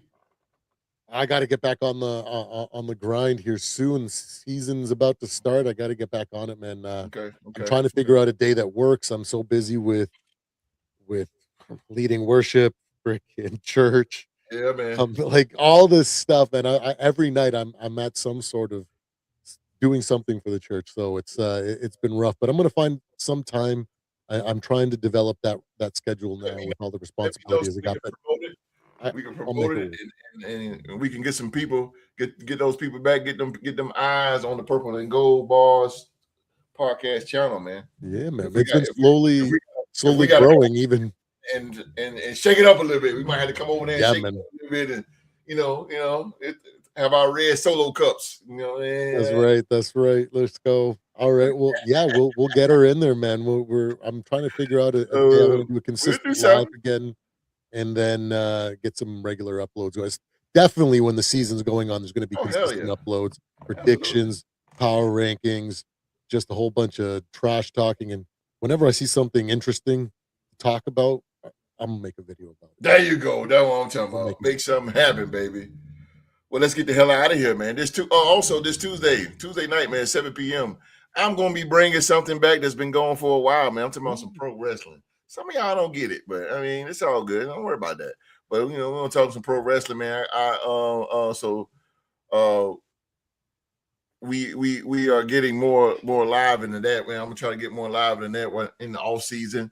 It will be the River Sports Live Wire. That's gonna be the wrestling show. That's right, man. The wrestling show is officially making its return. And it's coming in handy since we are in the off season right now, and you know, it's just sports world is kind of dead right now, but we still want to give you something, and it's not too many pro wrestling fans out there that watch it, but I mean that's fine because hell, I don't want to watch my damn self, but you know, I do catch some of the stuff, and we even talk about back in the day, Dusty Rhodes, Harley Race, NWA, and all that, and territories. We can get through all that, man. I got an all-star lineup that's going to be joining me. I got Supreme, and I got Rockstar Rock. He's going to be coming. He's the wrestling trivia champion, by the way. That man know wrestling like it ain't nothing. So you guys come on back Tuesday at 7 p.m. for 1 hour, one quick hour. We won't be long. We know y'all got to go to work. It's just like the power hour. We're going to be one quick hour. We'll get the hell out of there. But if you're a lifelong wrestling fan, or if you even haven't, watched in years, just come out and hang with us, man. Trust me, man. It's gonna be a blast. It's gonna be a blast, man. And if you're into wrestling ain't your thing, that's okay. We'll see you next Saturday at 7 p.m. for another edition of the Real Sports Talk Show, where we will cover the biggest stories in sports. And next week we will talk about the AFC South. And that is the division that Rockstar Rock knows very, very well. We're going to be talking about the AFC South next week, man. We can't wait to hear what Rockstar Rock got to say. Can't wait for you guys to hear what you got to say coming next Saturday, man. So, live chat. Oh, damn. Mass shooting in Toronto right now? Not good. Oh, Jesus Christ. Man, evil is trying to take over, man. Oh, have mercy, man. Freaking you got any family out in Toronto, man, or just keep city of Toronto in your prayers, man. Good gracious. Oh, this world is crazy. That's why I say it, man. That's why I say it, and I'm gonna say it while we're getting off the air, man. Everybody, I mean this from the bottom of my heart, man. Everybody around the world, man, please be safe. And when you're safe, please stay safe. We're gonna get out of here. And that is in order.